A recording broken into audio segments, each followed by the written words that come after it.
Today, the Supreme Court overturned Roe and Casey. We expected this to happen, and I believe this is the biggest story of our generation. And I don't know if I can speak for Gen Xers or Boomers or whatever. For me, this is massive. It's the biggest story. And there's threats of violence. DHS has issued warning to churches. People are already protesting.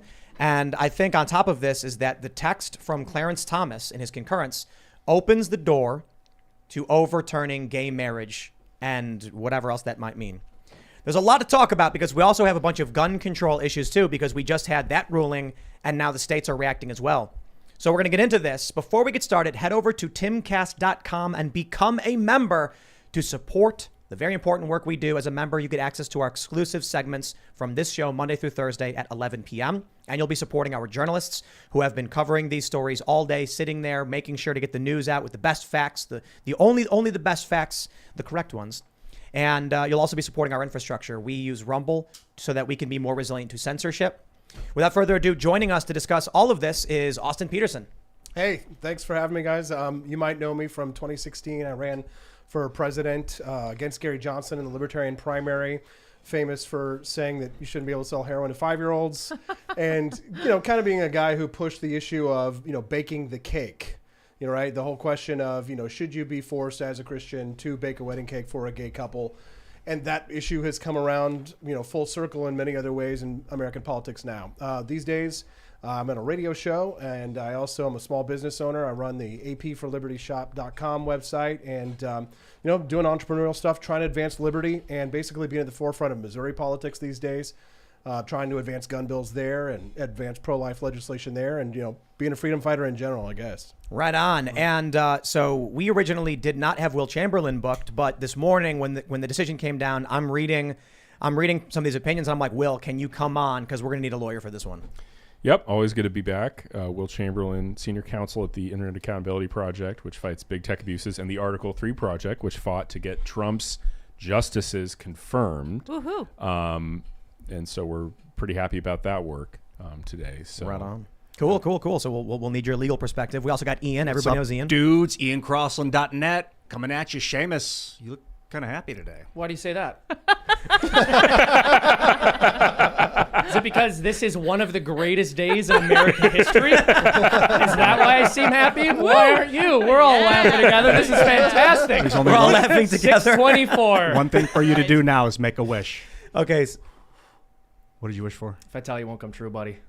I'm just kidding. I'm not superstitious. I've not been wishing. I have been praying along with many of you, and we still have work to do, but this is incredible. This is incredible. So what did you wish for?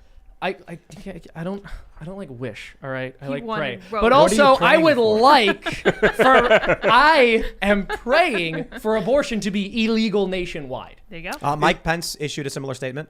We'll talk all about that. He had a cake too? He did? No. But for those that are just listening, they're probably like, why is everyone laughing? What's going on? It's because Seamus has a cake which he's cutting that into says right now. end of row with the number 6-24. And he blew the candles out and made a wish. Look, I mean, now he's cutting the cake. Political victories in general are rare. Victories of this magnitude are once in a lifetime, or can be once in a lifetime. We're going to make sure it's not once in a lifetime, though, folks. We're going to fight for abortion to be illegal at the federal level. But today, I'm going to celebrate. Eat your cake. We also got Lydia. I am here in the corner. It is a great day for me as well. You guys all know that I'm super freaking pro-life, and I tweeted today, guns, check, abortion, X. That is the America I'm going for. I'm feeling really good as well. I know we have more to do. Just let me celebrate it today. Looking forward to it. All right, let's jump into the first story we got here from timcast.com. Everybody knows by now that Roe v. Wade has been overturned, as well as Casey. And in concurrence, Clarence Thomas wrote, basically opening the door to overturning gay marriage. The text of SCOTUS Roe v. Wade decision opens door to upend gay marriage. Justice Thomas calls gay marriage precedents demonstrably erroneous, saying in future cases, we should reconsider all of this court's substantive due process precedents, including Griswold, Lawrence, and Obergefell, meaning those rulings are not guaranteed to escape future judicial scrutiny. I'm going to stop right there and ask Will, break this down for us, because some reports were saying, no, this has no bearing whatsoever on gay marriage. But it certainly sounds like Clarence Thomas was like, man, we should overturn those wrongs. So those reports are correct. Ultimately, like the underlying decision here in Dobbs does not actually implicate necessarily other substantive due process precedents. So what is substantive due process? So think about what is the due process guarantee, right? It's the government can't take away your life, liberty, of property without due process of law.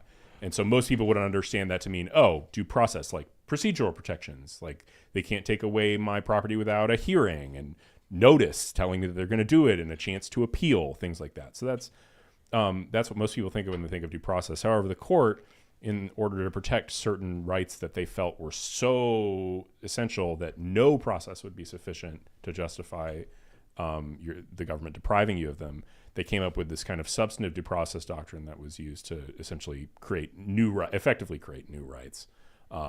And that doctrine has been used to protect the right to use contraception, the right to marry the person of your choice, etc. Now, so then the question is, okay, well, Roe was also based on this substantive due process idea. Does overturning Roe mean all substantive due process is dead? The answer to that is no. Basically, if you read Dobbs, they didn't say substantive due process was wrong in the majority opinion. They said, here's how you interpret substantive due process. And it's basically like, is there a really robust historical justification or tradition of having this right, even if it wasn't spelled in the Constitution? And they said that for abortion, that's not true. They're just historically, abortion was routinely banned throughout the states. So there's not like a historical backing for it. But throughout the Dobbs opinion, they're basically saying this doesn't necessarily implicate any of the other substantive due process rights. Those have to go through the same analysis. We're not getting rid of substantive due process entirely. But it sounds like Clarence Thomas would want to, but his views are pretty idiosyncratic on this point among the justices. Like I actually, as a legal matter, I kind of agree with Clarence Thomas in the sense that I think substantive due process as a doctrine is incoherent nonsense. But You're a bad person. I know. But that said, like, I don't think, if you had a court case to try and overturn Obergefell on the grounds that substantive due process should incoherent, and I think that would lose 8-1. Can I ask about what about interracial marriages? How was that decided? How was the interracial marriage question decided in that same sense? So I think interracial marriage, and I'm have to reach back because I haven't read Loving versus Virginia, which is the relevant case in a while. But I think that's an equal protection case, and that's a distinct doctrine, right? So kind of, substantive due process is some rights are so important they cannot be deprived of you no matter what. Equal protection is people must be treated the same way, right? You can't, if there is an existing right, you can't deprive it arbitrarily to one subset of people. Isn't that the argument in Obergefell? So I think Obergefell is like this weird mishmash of both substantive due process and equal protection, because Anthony Kennedy was not. May he rest in peace. Or no, he's still alive. Anthony Kennedy. he just retired. Anthony Kennedy was what a not. Shout out. Sorry, he's still alive. Wrote a bunch of really terrible decisions from a legal perspective. I mean, it's not even like outcome. I don't care. He was more conservative than not. But just reading his opinions was like reading a bad writer, like somebody who just wasn't very smart. And so you read his opinions and they don't make sense. Well, so Obergefell was written by Kennedy, and so it's not doctrinally precise. Let's put it I that think way. we're going to need a Supreme Court ruling legalizing cloning, so that we can clone Clarence Thomas and then nominate him 8 more times. But we gotta clone Joe Biden a bunch of times too to try to keep stopping him from getting out of the Supreme Court. Oh, right. Yeah, it's great. And just berate him. From a logic perspective, I'm reading Clarence Thomas and I'm like, what he's saying makes total sense. Mm-hmm. Yeah. And then I'm reading the dissents. I'm just like, on the gun issue, and here I'm like, they have no idea what they're talking about, do they? Well, I'm glad you're making an effort to read from more people of color. So do we owe Ruth Bader Ginsburg a debt of gratitude? A little yes. bit. Yes. Do we say thank you, RBG? You know what's even more painful? We might owe Mitch McConnell a debt of gratitude. Cringe, no. To be He did pretty completely good. honest, yeah. He did pretty good. Credit where it's due. He didn't just get the three Trump justices confirmed. He also stopped Merrick Garland. He did. Well, Yeah. let's Right. before I sit here Exactly. and laugh and agree with Seamus on this one, I'd actually Seamus, I know you have a cake. You're celebrating this. No, Will, are you happy to see Roe overturned? Yeah, I mean, I think we've talked about this before. Like, I would consider myself like modestly pro-choice, right? I think that we've talked about this before. I think you and I agree Yeah, basically on that. right? But So you're both wrong, man. but Tough break. as a I also come at this from a lawyer. Roe was a literal abortion of a decision. Yeah, In terms of, was. it's an Just abortion got of legal aborted. reason. Yep. Well, I don't like that a what bunch of about white you, men Austin? How do you decided feel it. about this? So I'm more with Seamus on this one, and I consider myself a pro-life libertarian, and I think that all humans should deserve the same equal protections, equal rights, equal liberty, and that the unborn should be protected in the womb. And that's because libertarians believe in personal responsibility. Number one, so elective abortions are heinous, like we were talking about before the show. Yeah, but bad. but even in the question of rape, I mean, you have to ask yourself, what percentage of people that are alive today are the result of rape? How many of those people are glad they're alive? How many of those people would say, I'm so thankful to be here and that I'm glad that they decided to adopt? My little sister, for example, and I hope she doesn't mind that I talk about this, but it's kind of an open family thing. She's adopted. My parents and her family, they had to have a conversation to try and get her the mother and not to kill her. Wow. And then they said, please don't do that. And then once she was born, the mother didn't want her, gave her to the babysitter. And, I remember being a young man, 10 years old, seeing my little sister for the first time, 5 months old, looking up in the most beautiful brown eyes and saying to myself, I'm so thankful that she's alive and that she's here. And now I have a little sister. And I have a nephew, Mario. Shout out to Mario. I love you so much, by the way. He's an awesome nephew, a great kid. And my family is more full and complete because without adoption, and, are we talking about adoption? We need to be talking about adoption more. We need to be making adoption more easy. Legally, it's very difficult to do it. It's almost like buying a baby these days. You've got to be rich to go and buy a baby. But we should be talking about that. We should be protecting life. We should look at life as a consistent ethic. And I believe in a consistent pro-life ethic, not because I'm religious, because I'm not, but because I do believe that all humans deserve the same individual natural rights and they should be protected from reasonable idea of conception until natural death. So, Ian, as I don't think you're as politically active as anyone else here. I'm curious, are you happy to see Roe v. Wade overturned? Well, I got mixed feelings. It's not making abortion illegal, and I think that's something people got to realize. It's just giving the states the ability to choose. I think that less abortion is a good thing. I don't know if making it illegal is going to make less abortion. It probably will in the long run. And I think late-term abortions are absolutely gruesome. Yeah, they're barbaric. Yeah. I mean, you're a full-grown human at like 4 months or 5 months. That's like a small human being at 5 months. Yeah. You see it. It's like living and moving and all that stuff. But I don't know. I was expecting it once it leaked. I still got mixed feelings. I want to talk about the legal implications of this because I want to know more. And obviously, Lydia is celebrating along with Seamus. I am over the moon about this. And I think one of the things that I think people need to argue when they talk about how the conservative Christians don't care about babies once they're born, that's an out and out lie. Those pregnancy centers that they're firebombing right now, those are the Christian church's response to abortion. Those help mothers in need. They help people who need the kind of help. They give free ultrasounds. They give free clothing. They give diapers. They give bottles. They give shoes. They teach parents how to parent. They have a response. It's a very real response. So don't take any of that argument from them. They're full of nonsense. My position is I was saying this before the show, rather dispassionate. I grew up, I think Will and I agree on like a moderate kind of pro-choice, but it doesn't exist anymore in modern politics. It is basically the left is pro-abortion. They're being asked about late-term abortion, and the response from prominent Democrats is it's the woman's choice. And I'm kind of just like, my attitude is, if the woman has a health issue and the baby she can't carry the baby anymore, but the baby is viable, meaning it can live outside the womb, why kill the baby? And there's no legitimate answer that I've received because I don't think there is a legitimate answer. Well, I mean, it's completely dismissive of the idea that the state might have an interest in the life of an unborn child, right? Which is an absurd position. Yeah. Right? So I'll say this one more thing too. Considering how insane everything's gotten in this country, I don't know if this is good or bad in terms of the rising conflict, but I'd imagine it's probably better that the states can enforce their own laws. I feel like it may result in more geographic hyperpolarization, which could be a bad thing, probably is a bad thing in terms of keeping this country together. But I'm also concerned about the idea that for too long, you've had people who live very different lives in very different worlds are legislating for people who live in different ways. And this mostly is a view based on guns, because people in cities are like, guns should all be banned. And then it's like, bro, we had a bear on our porch a couple months ago. Like, I'm sorry, dude, you're not taking my guns away. And but aside from that, like, I know it's not an issue of hunting, or it's an issue of my right to defend myself. The people who live in cities, sure, I get it. You're not worried about bears. But you should be worried about murderers and criminals because crime is skyrocketing. So look, the people who live in cities should not be passing laws that directly change the way of life for people who live totally different lives. And then I see bills like this, and I'm like, it's probably better off this way. Yeah. I'm not super positive, but. So there's a couple things I really want to say about this. You're mentioning civil unrest, the fact that this country is so polarized. I agree that there's a chance this is going to increase polarization. It almost certainly will. But I don't believe that unity can or ever should come at the expense of goodness, beauty, or truth. I believe that there are some things you can't compromise on. I'll also say this.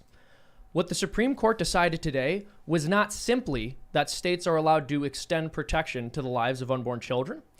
They decided that the thugs and terrorists who are mobbing outside of the homes of Supreme Court justices, attempting to assassinate them and kidnap their families, and firebombing pro-life charities do not get to decide what law is in this country. That is a massive win for rule of law, and not as many people are talking about that. Well, explain that a little bit.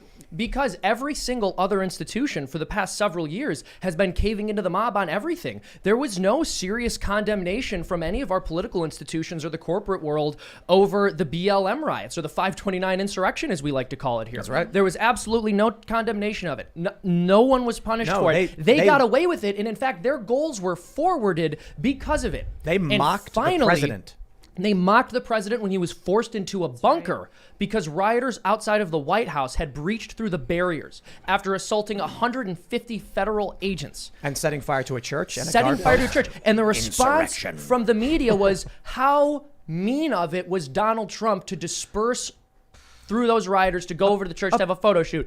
Seamus, How dare he? And peaceful A protest. peaceful protest. Mostly And so peaceful. what we are seeing here is and I Fire. think we really need to pay attention to this. It is the first time in the last several years that any of our major institutions has stood up for itself and said, no, we're not going to let violent thugs tell us how to run our country. Let's jump to this next story from Timcast.com. Democrats call Supreme Court illegitimate. Oh, there Urge you go. resistance following abortion decision. Because they didn't obey. This is a story from Adrian Norman from Timcast. Rep. Maxine Waters told protesters to hell with the Supreme Court. We will defy them. AOC was yelling illegitimate. And I should say urging resistance. You mean urging insurrection. Violence. Now, as much as I will jokingly say urging insurrection, and I'm making a point by saying it, I do appreciate that at timcast.com we don't use that loaded language. But the point I'm making when I say insurrection is these Democrats are coming out right now and saying no to the Supreme Court. And more importantly, and maybe you can comment on this more, Will, the DOJ, Garland, came out and rebuked both the gun decision and Roe v. Wade. When does the DOJ do that? It doesn't. That's not its job, right? The DOJ Has it ever come out and announced it would defy or is I've resisting? never seen DOJ independently make announcements and pronounce on like how how much it disagreed with the Supreme Court decision. Like that's new to me. Maybe I'm wrong, but I don't recall the Trump DOJ under Barr ever doing anything like this. And I think that's because that's the role. I mean, it's supposed to. There's two big reasons. One is that the DOJ is supposed to have this nominal appearance of independence, right? Like they're the enforcers of the laws, the people who make the decision about who to prosecute, who not to prosecute. So like them at least trying to appear unbiased should be important, which is clearly they're just not. And then secondly, they go in front of the Supreme Court regularly. I mean, the U.S. government is routinely a litigant in front of the Supreme Court, defending its own laws, trying to also as amicus, like making statements about other cases that might implicate a federal interest. So there's an importance for the DOJ itself to have a somewhat like good, working relationship with the courts. In fact, like the Solicitor General is often called like the 10th justice because they're so often in front of the court. And the idea that DOJ would jeopardize that by just going, the Attorney General being like, you're all wrong and you're idiots. Like, okay, that actually breaking that relationship. I mean, maybe it's good because you want the government to lose in the Supreme Court a lot, but it's very unique and bizarre. Well, I When- thought Are what you you just putting said more there. icing on- Yeah, I'm putting more icing on the cake. Look, I'm not going to stop celebration celebrating. gets harder. But you made this point, and you're saying that it could be great if the Supreme Court just starts siding against the government more often. In my mind, that's fantastic. Yeah, I like it. I'm going to make another cake. I got a I'm gonna question. run out of cakes. I've got a question for everybody. Slippery slope, right? So when we were younger, they would say, people would say, if you allow gay marriage, then they're going to start trying to groom your kids. Yeah. And if you start to Wait, they're doing that. Yeah. If you, Everything the Christian right said just turned out to be true. But continue. So my question is the slippery slope not a fallacy, right? If you look at abortion, they said if you allow abortion, they're going to say, well, now it's no longer just safe, legal, rare. It's now going to be all the way up to 9 months and maybe even a couple of days after or like right after there. So my question, as do you Northam, think that Northam said, make the baby's delivered, made comfortable, and then the mother and the doctor have a conversation is had, I'll right? tell you. Here's the thing. I'll say slippery slope. It's not a fallacy, and it never was. Nope. Right? I don't think. I think the idea that a slippery slope means it implies that you go off the rails, things go out of control, sort of. I view it as degrees, incrementalization. Yeah. It's not a fallacy. It's literally just once the door is opened on, say, two people can get married, it's none of your business. Then the question is, under that logic, however, you realize that like an adult father could marry his daughter, right? Are you okay with that? 'Cause I think that's kind of over the line. And then they can say, okay, but that one, no. It's like, hold on. If your argument is based on the idea that two consenting adults in the privacy of their own home and however they want to deal with their lives should not be infringed upon, then why would that not open the door to every other circumstance? So how do we put on the brakes, right? Well- So that's the thing, because initially, I think if two men want to get married, they should be free to do that, right? I don't think the state should inhibit it, that behavior. That's my own personal view. But how do you put the brakes on once you've done something like that and you safeguard or protect that it doesn't go off? There's no breaks. Yeah, You gotta I don't keep think there are. Keep your kids off the internet for a All right, while. that, my friend, is a 20. 100%. Pump Keep the your brakes. kids off the internet. Maybe not Yes. 24/7, but pump the brakes and supervise if they're going to be there. Imagine letting your kid watch like Skinamax or like it's unthinkable. Yeah, because but these days parents are like, I don't think think the internet. I don't think it's even worse than Cinemax ever was. I don't think the Yeah, gay marriage well- thing directly resulted in the grooming of the kids. It seems like it's like a global weird thing. No, It's no, no, not no, an no, no, hold American on, hold on. ideal. It's simple. An internet. When the Christian right said, if we have gay marriage, the next thing they're going to do is start teaching kids about it in school. And they said, that's ridiculous. If two people are privately living their lives, it's their business.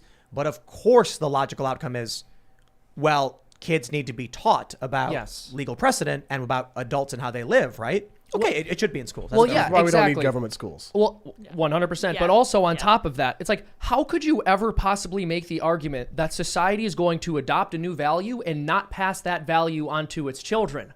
Right. That's what society does with its values. That's like So it's- the point. And so to be like, oh We no, live yeah, in a we'll legalize society. gay marriage, but like we're not going to start telling kids about it. We're not going to start teaching kids about being gay, etc. That's just a ridiculous position. I don't know how anyone argued that with a straight face. So I think one of the next possible changes is the end of gender segregation. Yeah. Because under the same arguments made, I was reading about the civil rights stuff and the arguments they made about the end of racial segregation. And the funny thing is, and I'll say this is the argument the left makes. The same arguments made about gender segregation were made for racial segregation. People were arguing that black and white people were fundamentally like very different, that, black people had this thing about them or white people had this thing, so it makes sense to separate. This is the argument, again, I'm saying presented by the left as to why they should end gender segregation. They said under the 1964 Civil Rights Act that says you can't discriminate in public accommodation, they end segregation, but why do we still have gender-based segregation in that case? So Well, I think I have an that's answer the point. to that It's question. it's not a slippery slope. It's Yeah. literally moral logic follows. So and what that's do you they do with keep gay doing. kids, right? So when I was a child, I have a gay brother. We're kids. We're looking at the Sears magazine, and I'm flipping to the girls section, and he's like flipping to the guys section, and we didn't know what sex was, right? So who talks to them about that, right? Who, without that being considered Your parents. grooming, right? Like parents. Your parents right? So- decide how to address it, and it's right, a but I personal mean, like, family matter. if they don't have parents, right? If there's no third party, right? That's like the moral legitimate, person who is supposed to be doing that. whose responsibility is it to explain why this child is feeling the feelings that they're feeling that may not be the same as the rest of the kids in their class? Where does some third party have a moral right to have a conversation with that child about what they're feeling if nobody else does? If they have no parents, they have a guardian, right? Right. Well, there you go. Okay, so just the guardian. The guardian, I'd say. Could they be accused of grooming if they don't have the proper relationship? I don't. Right. Well, if you are not the guardian or parent of a child, and then you're trying to introduce adult sexual concepts to them, I take issue with that because I don't trust it. Well, and also, like, it is absolutely the case that parents or guardians can and do groom children. Right. But right now, but I think we can say, as a blanketed case, people who are not the parent or guardian should not, under any circumstances, be having these conversations with children. No, there's a circumstance in which the parents agree that they want an educator or someone to talk to their kids about it. So, my attitude with the Florida bill is some of these conversations are outright inappropriate for kids. Yeah. If the parents decide my child is old enough to start learning about these things, the parent decide what's best for their kids. If that means they have a third-party educator, I disagree with it, but that's their decision on how they're raising their kids. So they can take them to a drag queen story hour at the public library if they want to, or maybe a private library if they want to. Well, the issue I take with drag queen story hour is that drag is a sexualized performance, and that's literal grooming. So let me ask you this in response.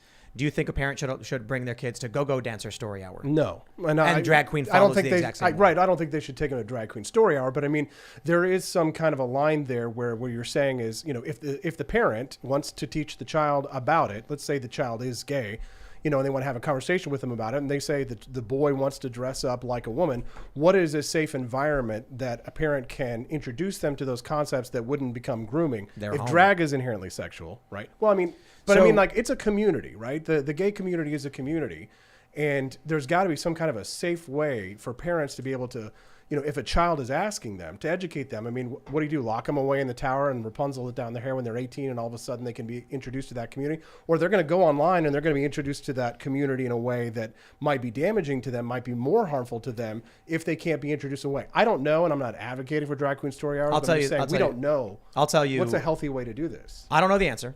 I agree with your the premise. Kids who are LGBT need a safe environment to talk about and learn about these things. But I will also say that as someone, my family owned a cafe in North Halsted in Chicago, which is Boys Town. It's a gay community, and everything was overtly sexual. The storefronts were sexualized. The products they sold were sexualized. Macaroni and cheese on display in the window was genitals. The mannequins were anatomically correct and performing acts on each other. So that's not a safe place to bring a kid to teach them about how they feel. And my brother and I have been having these conversations just like in the last few weeks about he is sick and tired of drag queens becoming the avatars for the gay community. Like, why is it that Pride has to be this sexualized event? Why can't it be something that can include conservative gays? Why is it that it is it's notorious at Pride events. People walk around naked, women topless, and all these things. I would not call that a safe environment for a child to learn about these things. Correct. So when you have drag, for instance, you have a lot of people on the left saying it's just dress up, it's costume. It's like, okay, what is a drag performance? A person in a sexualized way acts provocatively and it's accentuating sexual features and accepts money either in the thong or and they rip their clothes off. They had Desmond is Amazing, a little boy ripping his clothes off on stage for tips. That is the same thing as stripping. And they acknowledge this, that drag shows incorporate the crowd giving money to the performer as they do these things. So you say drag, I say go-go dancing or stripping. I don't see it any different. Inappropriate for kids. There's a new Twitter account called Gays Against Grooming. That's right. Ariel Scarcella, good. Oh, I didn't know that was her. Okay, yeah. But well, she's involved. But for every reaction, there's going to be an equal counter reaction. There's going to be conservative gays who are going to come out and they're going to say this. And, people like that should be able to have a seat at the table at the Texas GOP. I know that's been a big question lately. So if we don't encourage the conservative gays to speak out in that community and offer them some kind of a moral support, then they're going to continue to be drowned out by those people who will sexualize children. So how we do that is a challenge, because if you're a conservative, many people in the movement are not going to be in favor of interacting with the gay community at all. This is, again, the state of Texas Republican Party is having this big fight right now over whether or not log cabin Republicans will be included, right? So we need to have allies in that community in order to have inroads with that community. If you really want to protect kids, that's going to have to be a battlefront that we're going to have to participate in. I disagree on that one. So I think that as soon as, and you were sort of talking about the slippery slope earlier, and societies are going to pass their values on, they're going to pass their values on to their children. And also, when you start breaking down taboos, it's not as if the people who want to break down taboos are ever satisfied. They just keep pushing for the next thing. And I think that's sort of always been the agenda behind the sexual revolution, going back to Kinsey and John Money, who I've talked about extensively on the show, and what their goals were. And they quite literally said it. And this is Kinsey, who is called the godfather of the sexual revolution. He is the person who is credited as being the founder of the modern study of sex or sexology. And he openly said that he thinks the only perversion that exists is chastity. In his book, he was complicit in the sexual abuse of children and published data tables in his literature, which basically were obtained through the sexual abuse of children. I won't get into detail on exactly what it was, just because it's graphic and disgusting. But the agenda of this sexual revolution has always been to break down all the cultural taboos. And that's not to say that every single person participating or every single person who is having sex outside of marriage or engaging in homosexual activity wants the movement to reach that final end, but that is its purpose, and we've given it a tremendous amount of momentum as a society. So I don't think the solution to that is for the conservative movement, which needs to stand up to it to say we need to incorporate more behaviors which are just non-traditional sexual activities that we historically viewed as perversions into our own fold to help us make our policies. But conservatism is a blanket term, and it's an umbrella term that will incorporate many different philosophies. National defense conservatism, it's not just about social conservatism. So there's I also, agree. but there's also fiscal conservative, right? So we're going to have to find some kind of a balance between these three forces. Homosexual conservatives are going to be a prominent force in advancing a conservative agenda in the LGBT community, and it's going to happen. If we don't connect to that, I think we lose a big advocacy group. I don't believe in tokenism, but many of the most effective conservative leaders are our black conservative leaders, right? So we need to be making inroads to those communities. There would have been people probably back in the civil rights era who would have said, no, we don't want those people in our group. But I think that's very different. That's very different. I know And you think it's I don't- different, but on no, a I know it's tactical, different, but on a tactical or a strategic it's not level, tactical, but on a I also strategic don't like, level it is. I don't appreciate the insinuation that I would be in league with people who'd want to exclude black folks from the conservative I'm not movement. saying that okay, you are. okay, I'm okay, not okay. saying that I just you are. want to. So my point here, and I hear what you're saying. First of all, I agree with you that the conservative movement, it has become a massive umbrella, incorporates a lot of people. We were talking about this on the show the other day. You have progressives who make up at most, and I'm talking true progressives really pushing this stuff, make up at most 4% of the population within Western developed countries. Like, they are a very tiny minority, ideologically speaking. Well, Gen And Z then is 28%. fair enough, but I'm speaking overall population numbers. And then everyone else is conservative. Now, that obviously doesn't work, right? And so I think it makes sense to draw certain lines and say, well, like in our municipality or in our township, to us, conservative means we promote conservative values with respect to human sexuality. You got to be careful about moral extremism, especially, economy gets bad, people get desperate. 1928, 1929, Hitler comes to power. He's a moral extremist. He told you what was pure, what was good, what was right. So I think when it comes to gay people, being gay is fine, but being addicted to sex is not fine. I don't care what orientation you are. It doesn't matter what clothing you wear. That's not about being gay or being straight. You can wear whatever you want. Doesn't matter. That's irrelevant. Doesn't matter what body you think you exist in. Doesn't matter. If you're gay, you're gay. That's it. Just don't be addicted to sex. That's where it starts to get dirty. But Seamus, can I ask you then, are you saying then that we should exclude in the conservative movement homosexual conservatives in order to not promote homosexuality? So I think we should not promote homosexuality. I would not say that like this person should not be able to speak on this particular issue. But I would say the conservative movement should not be saying like it is conservative to support gay marriage or homosexual behavior. Do you believe or anything like that. homosexuality is a choice and not an intrinsic value? I believe acting on homosexual desires is a choice. But that the desire itself is some kind of an intrinsic, like genetic part of that person's makeup? It may or may not be. Okay, but I mean, you leave open the possibility that it is. It's Yeah. not a choice. Well, no, I leave open the possibility Well, that the attraction is not something that the person chooses. You said genetic. I would push back Yeah, on that. Well, yeah, I'm just because asking. that's a complicated question. It's possible. There could be socially developed or genetic. I think the broader point is simply, did a person one day decide to do it, or has it something that they felt grow within them? What makes Yeah, you and when gay? I just want to mention this too. I think it's not so much that question. I mean, there are a lot of behaviors that I think there's a genetic predisposition for that I would consider good or bad without reference to that genetic predisposition. I'll mention too. Well, the actually, modern, I think that it could be good. I'm just saying that nobody's going to make this argument, but I would say that there's a chance that homosexuality is a good thing. And the reason why is the possibility that evolution has created this as an adaptation in order to adapt for overpopulation. And the possibility, the reason why there are so many homosexuals in large population centers is because it is possible that natural selection is creating a scenario where it's turning off homosexual relationships in order to account for overpopulation in a given area. That just seems like bad. Well, I mean, it's, frogs do this, right? So, for example, if there are, frogs, if there aren't enough female frogs in certain areas, then they will spontaneously change their sex so that they can actually produce. And this is a natural process of evolution. We don't know this, and I'm just postulating this.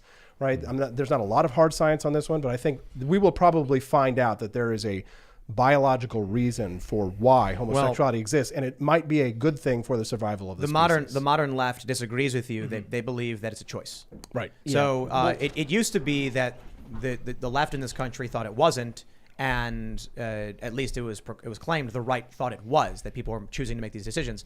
I think Seamus puts it more clearly that the decision to act on it is the choice. Yeah. Now the weirdest thing is, among your moderate or traditional liberal, they'll still argue it's not a choice, but among the furthest left of gender ideology, it's outright a choice. I wonder what makes someone gay. Is it wanting to have sex with someone of the same sex and never doing it, or is it having sex with people of the same sex and not wanting to at all? Mm-hmm. So just sort of to your point, I don't see evidence for that. I mean, and you acknowledge that there's no hard evidence on it. For me, the question is not what is the cause of this. It's the question of, do I view this as something worthy of promoting? Is this something conservatives should be promoting?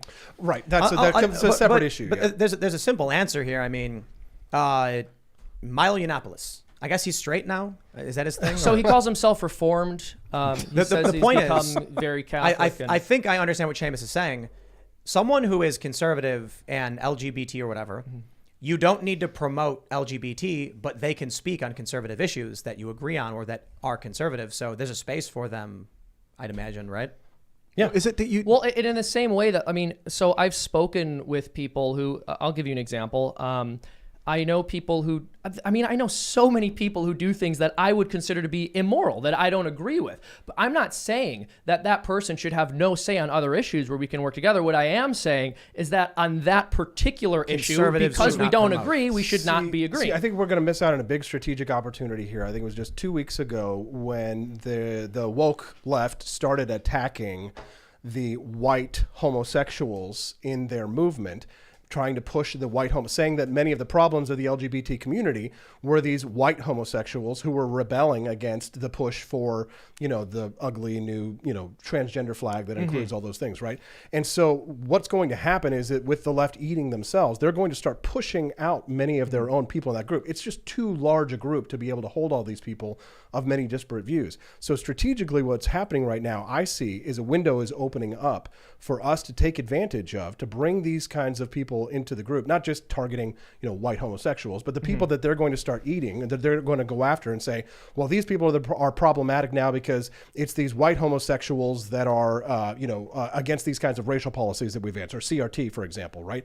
So as that happens, we should be taking advantage of that in order to build conservative libertarian coalition to win elections and crush the left. So you mentioned that this community is too large to have all these disparate views, and that's how I feel about the conservative community. I think it's absolutely the case that the left is going to eat itself. They're going to force people out of their movement for whatever reason. They're always struggling through their various wars and revolutions to become more ideologically pure. And what I'm saying is conservatism has basically meant something throughout the eras. It's basically meant we want to conserve tradition, and ultimately we want to conserve the family. But what does it mean to be a conservative in the United Kingdom? If you're a conservative in the United Kingdom, then you want to conserve things that unite. I don't think there's a very strong We're not talking about the United Kingdom. But conservatism is not baked like that cake, right?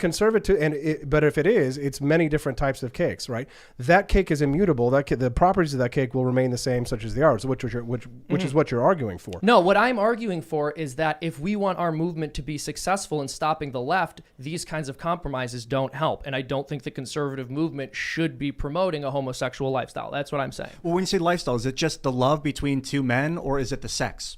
Good question. It's a good question. We've talked about this before, but our society uses the word love in many different ways, whereas the ancients had different words to describe it.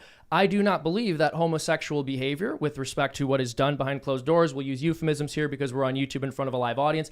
I don't believe that those are loving acts. I'm not saying that I don't think that a gay person can love someone else or care about them. I'm saying that I believe those acts are intrinsically immoral. You see, like erotic love, you're talking about one of the 8 types of Greek love is eroticism. But I wouldn't. But I don't. But because the thing is, I don't think erotic love is necessarily wrong. It gets into a very different question of what's different about men and women. Why is the sexual embrace between men and women within the confines of marriage a good thing? What is different about that, or an imitation of that when it occurs between 2 men?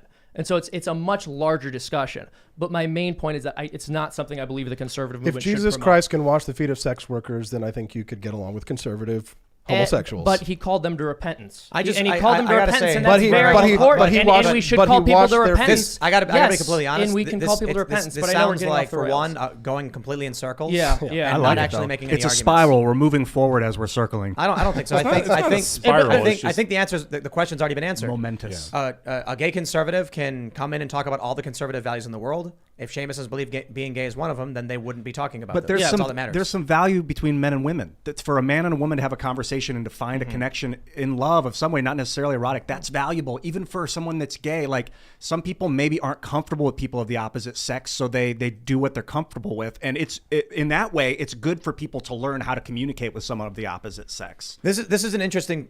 I think this is a good conversation still, because if the door is being opened based on the statements made by Thomas, and I think it's something to talk about. But I will say, I ultimately don't know if it matters, because I'll ask you, Will.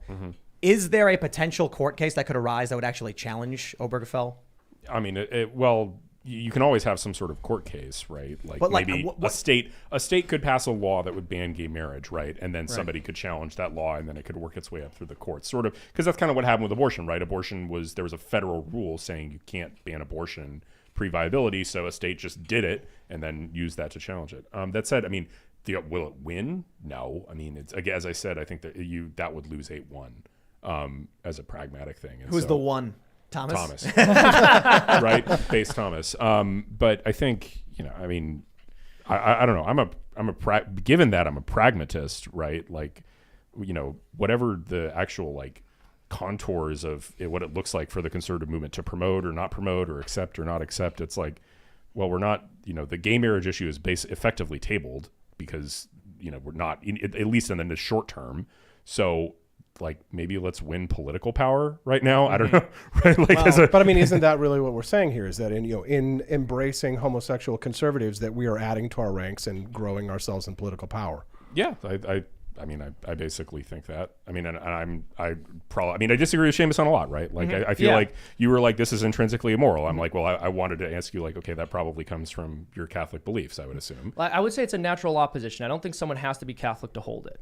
I guess I could see that. I just think when I look at something like that, I'm like, well, I don't think it's intrinsically immoral. But the thing is, my point is, we don't have to agree on everything. I don't have to agree with everything on someone we're working with. If someone has homosexual tendencies or inclinations, I'm not saying they can't do any good for society. I'm saying we're talking in should not circles. promote it. Yeah, Sure. right. Hold on. I'm just going to say it again, guys. We get it. If you're conservative, there's. I do not understand your argument. We got to separate religious marriage. If the statement is there are gay conservatives, they exist. What are conservative values? 1, 2, and 3, A, B, and C. Conservatives who are gay and conservatives who are straight agree on A, B, and C. Then there's literally no discussion. Fiscal conservatism, national defense conservatism. And so if you're a fiscal conservative and you meet another fiscal conservative who happens to be gay, that wouldn't be a part of your conversation. But a homosexual conservative who is in favor of gay marriage is in favor of a socially conservative value. Wanting to have gay marriage is a conservative value. That is a homosexual How is embracing. that conservative? A homosexual, because a marriage between two people is a conservative value. Marriage itself is a conservative institution. If two men want to get married, that is showing that these homosexuals are embracing socially conservative values, in my view. I just don't. I don't see. You got to separate religious marriage and legal marriage. Let me ask Will a question. You mentioned you don't see it as intrinsically immoral, right? Yeah. No. What about two brothers who are legally adults? Is that immoral? or a brother and a sister? Yeah, no, I actually That would be. Yeah, I think so too.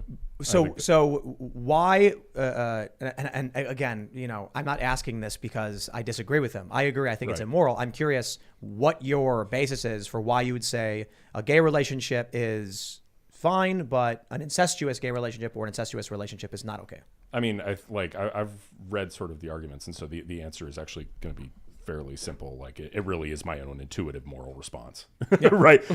Simple enough. I have an intuitive disgust reflex towards incest. I think that's pretty evolutionary. Most people do. Same people feel the same way for gay relationships, right? And so this is the question I was bringing up when it came to what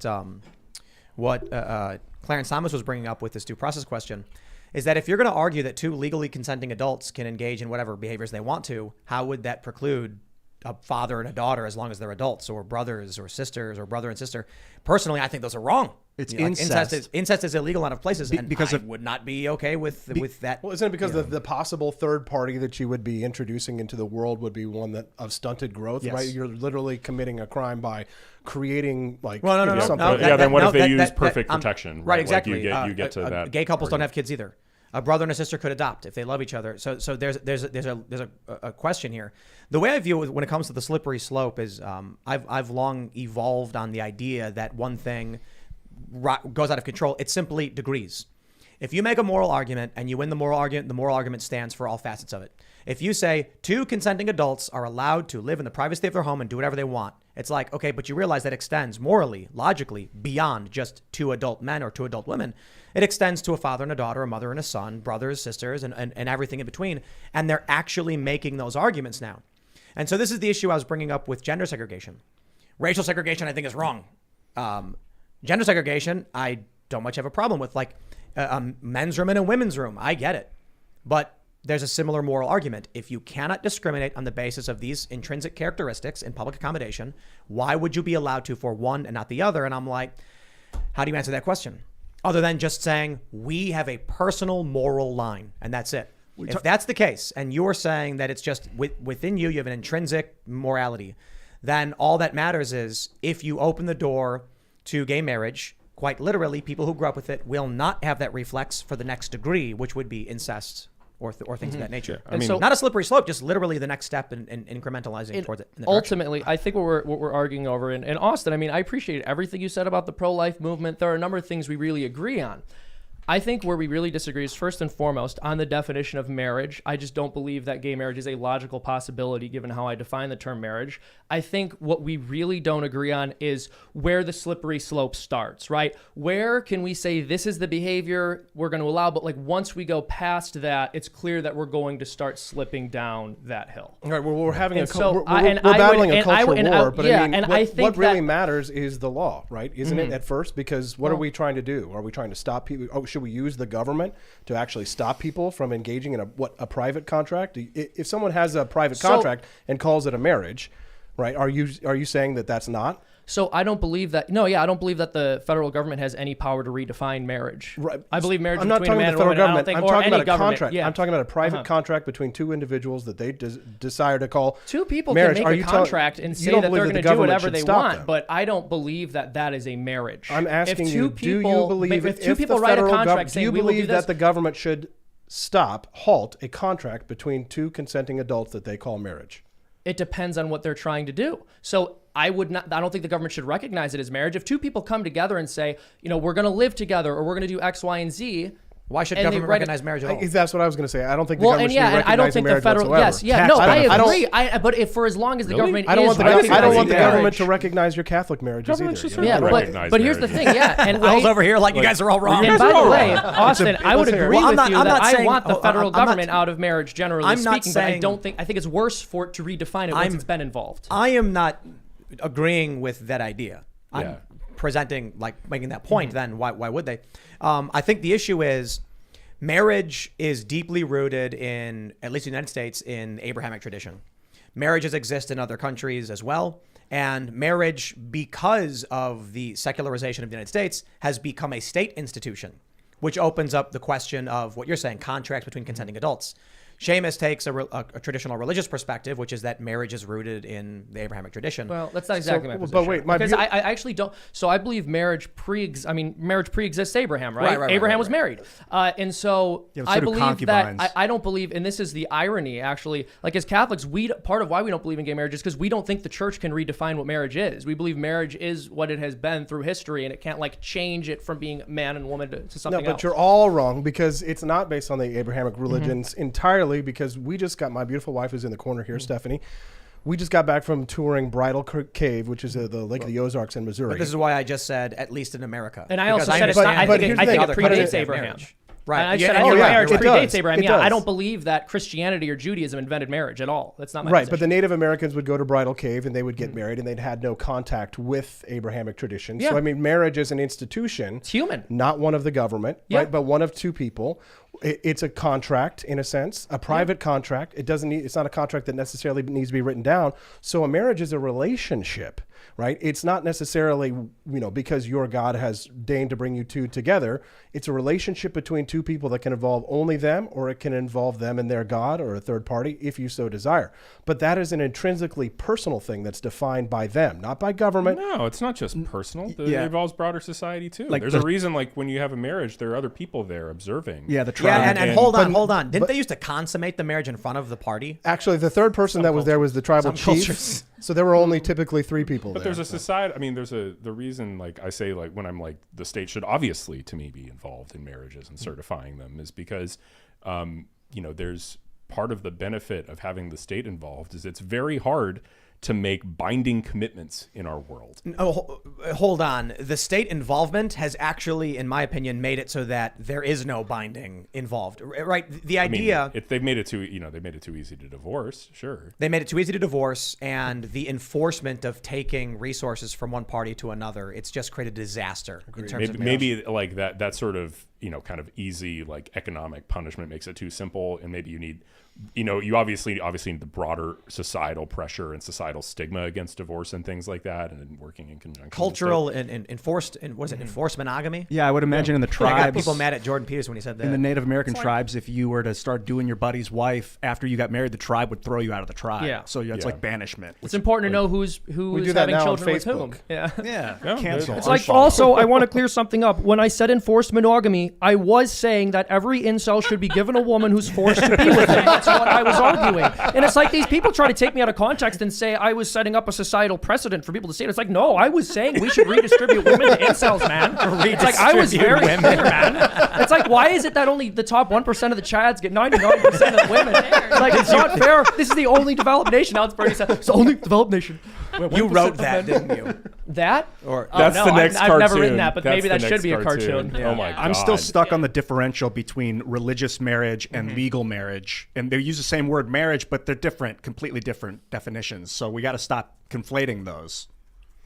That I feel like you're bent on man and man can't get married because of the religious aspect. Well, it's just the I mean, not the But religious aspect, because I believe marriage predates religion. It's what I believe the term means. Well, marriage But means the to I mix. will- It I means will to say- mix. a separate question. The weird thing to me about we also have the Supreme Court ruling on Maine in the private schools is that to the liberal in this country, the separation of church and state means the state refusing to provide for or to actively discriminate against religion, whereas on the right, the separation of church and state is the state cannot discriminate on the basis of your religion, which is particularly interesting. So I'm thinking back to the famous Prop 8 musical with Jack Black. And he said his argument for why there should be gay marriage is the nation was built on a separation of church and state. And then I'm like, wouldn't that actually be an argument for civil unions, a government contract, and not any kind of like ceremonial procedure? Isn't that what you want, Will? What? I mean, in the sense that Right. Like, I mean, I think I'm sort of indifferent to whatever the state calls the like sort of, certification. I mean, it's, my dad always joked that, my dad's a California conservative, but he joked, he's like, yeah, sure. I absolutely want the gays to have marriage and alimony and divorce payments and child support payments and everything that goes along with it. I guess, and I don't know if I'm fine with gay marriage, in terms of the state certifying legal marriages. I think it's like, There's liberal over here. yeah, I mean, you got me, right? Like my most conservative thing was I thought, hey, conservatives should win. That was my big conservative belief. Now I can all argue. That's crazy. You know?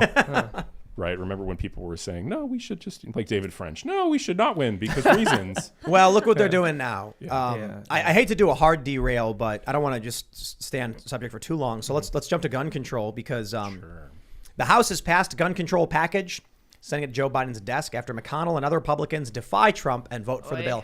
No, let me tell you.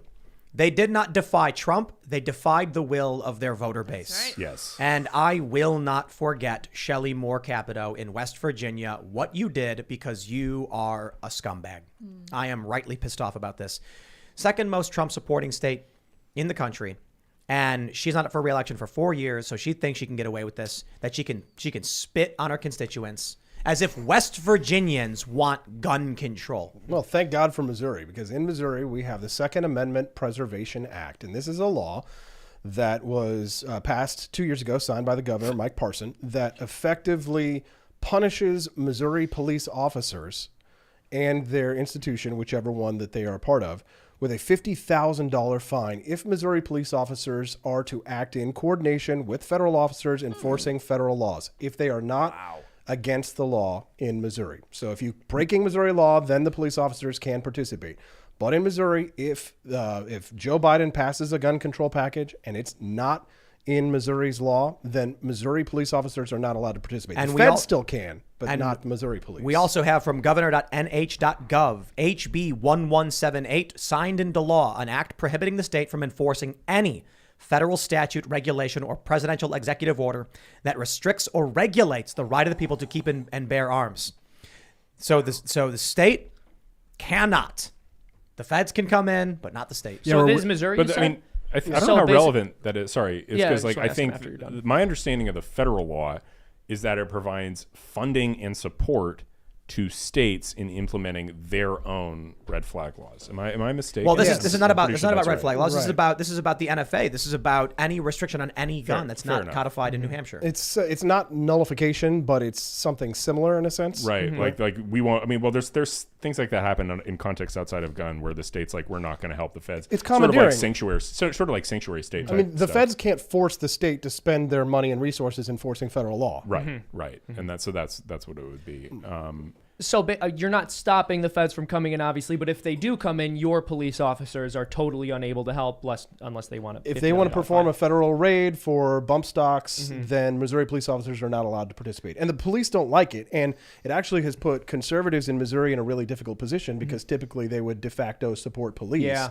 And so now police are, in a situation where they have to try and convince conservative lawmakers to try and repeal or gut a law that the lawmakers just passed overwhelmingly that was popular. And it's now a big campaign issue in Missouri. I don't know that New Hampshire's has any kind of an enforcement clause, but there's a current Senate candidate named Eric Greitens who's running in Missouri. He was governor there for a short time. He's now running again to be in the U.S. Senate.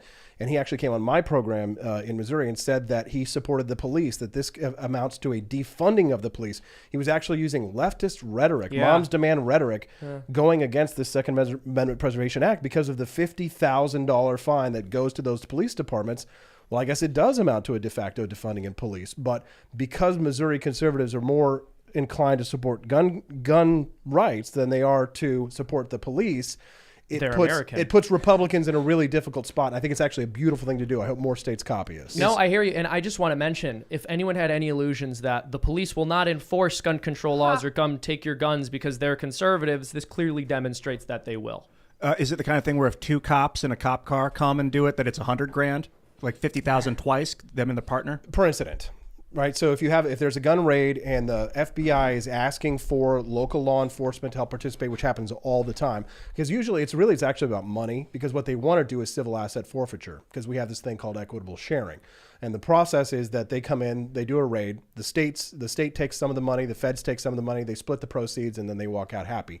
But the state police officers are mad because if they aren't breaking a Missouri state law, they can't participate with the feds and they can't share in the spoils of war, right? So that's really the issue, is the question of how much money that these police departments are losing. And that's why I think it's a critical issue, because it places conservative values against the law. And when conservatives are asked whether or not they're going to support the police or they're going to support gun rights, the rights are what's more important than the cultural, we support police, rah, rah, rah kind of a thing, right? So I think it's a rubber hits the road issue for anybody running for political office. Ask them about Missouri SAPA law. Ask them about what New Hampshire is doing here. And I wonder, from a constitutional question, what do you think, Will, of the question of the real deal, the real nullification, which we had a crisis of, which we had a civil war over? Nullification is nonsense. Sorry. No, go ahead. Yeah, Tell me about it. That was settled in the 1860s. Can you define what it is? Nullification is the right of a state to defy or somehow overturn federal law in its jurisdiction, right? And so the feds would not be able, in nullification, the police officers would actually prevent the feds from enforcing their rights. Aren't they doing that in some places though?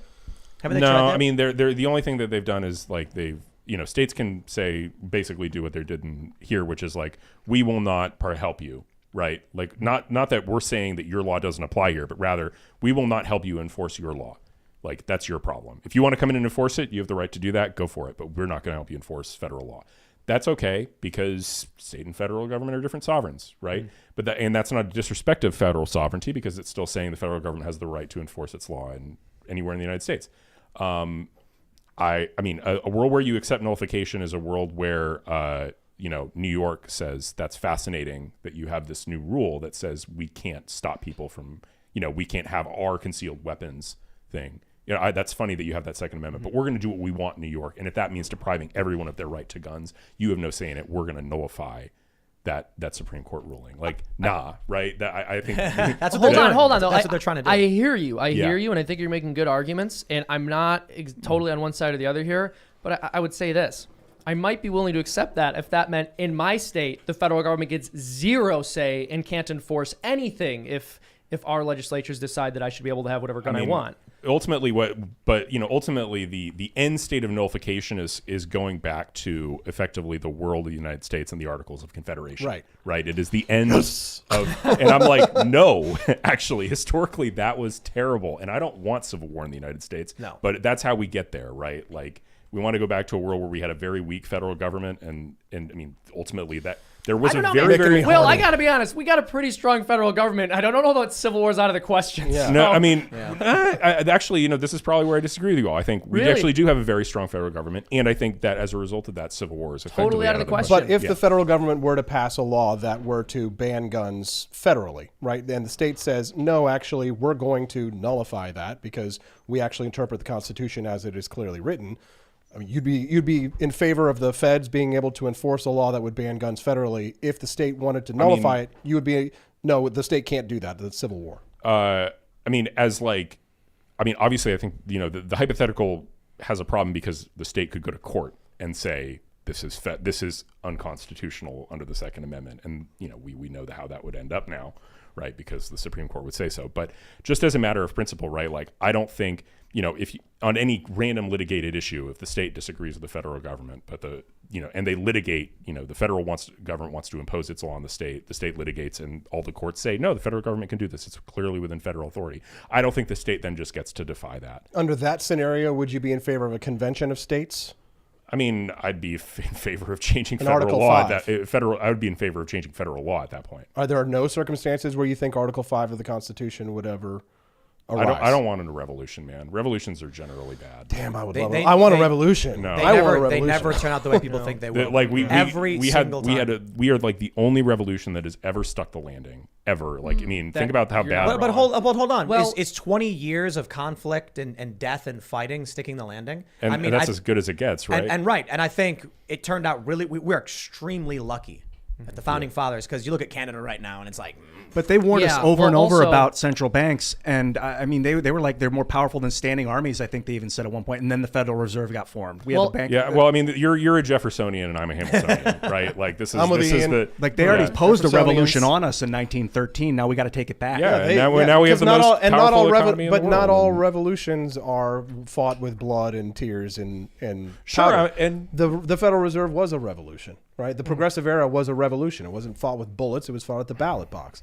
And so, I want a revolution. I don't want fighting in the streets here in the United States, but I want an overturning of many of the legal precedents that have been set. Then win some elections and win some litigation. I'm working on that. Revolution. Four more states for a convention. Revolution means I to wanna turn mention forward, and it actually it's constantly we're in a revolution. We are revolving, and if you participate in the revolution is up to you. But it's revolving whether you're doing it or not. 30 states are controlled by Republicans, the legislatures, and you need 34 for a convention of states. I believe. I mean, if we had what we have now on the Supreme Court in terms of majority with these states, where we had majority of conservative states that were pushing for this, then would you push for an Article 5 or think that? Oh, you mean if we didn't have a majority No, conservative if we Supreme Court? did.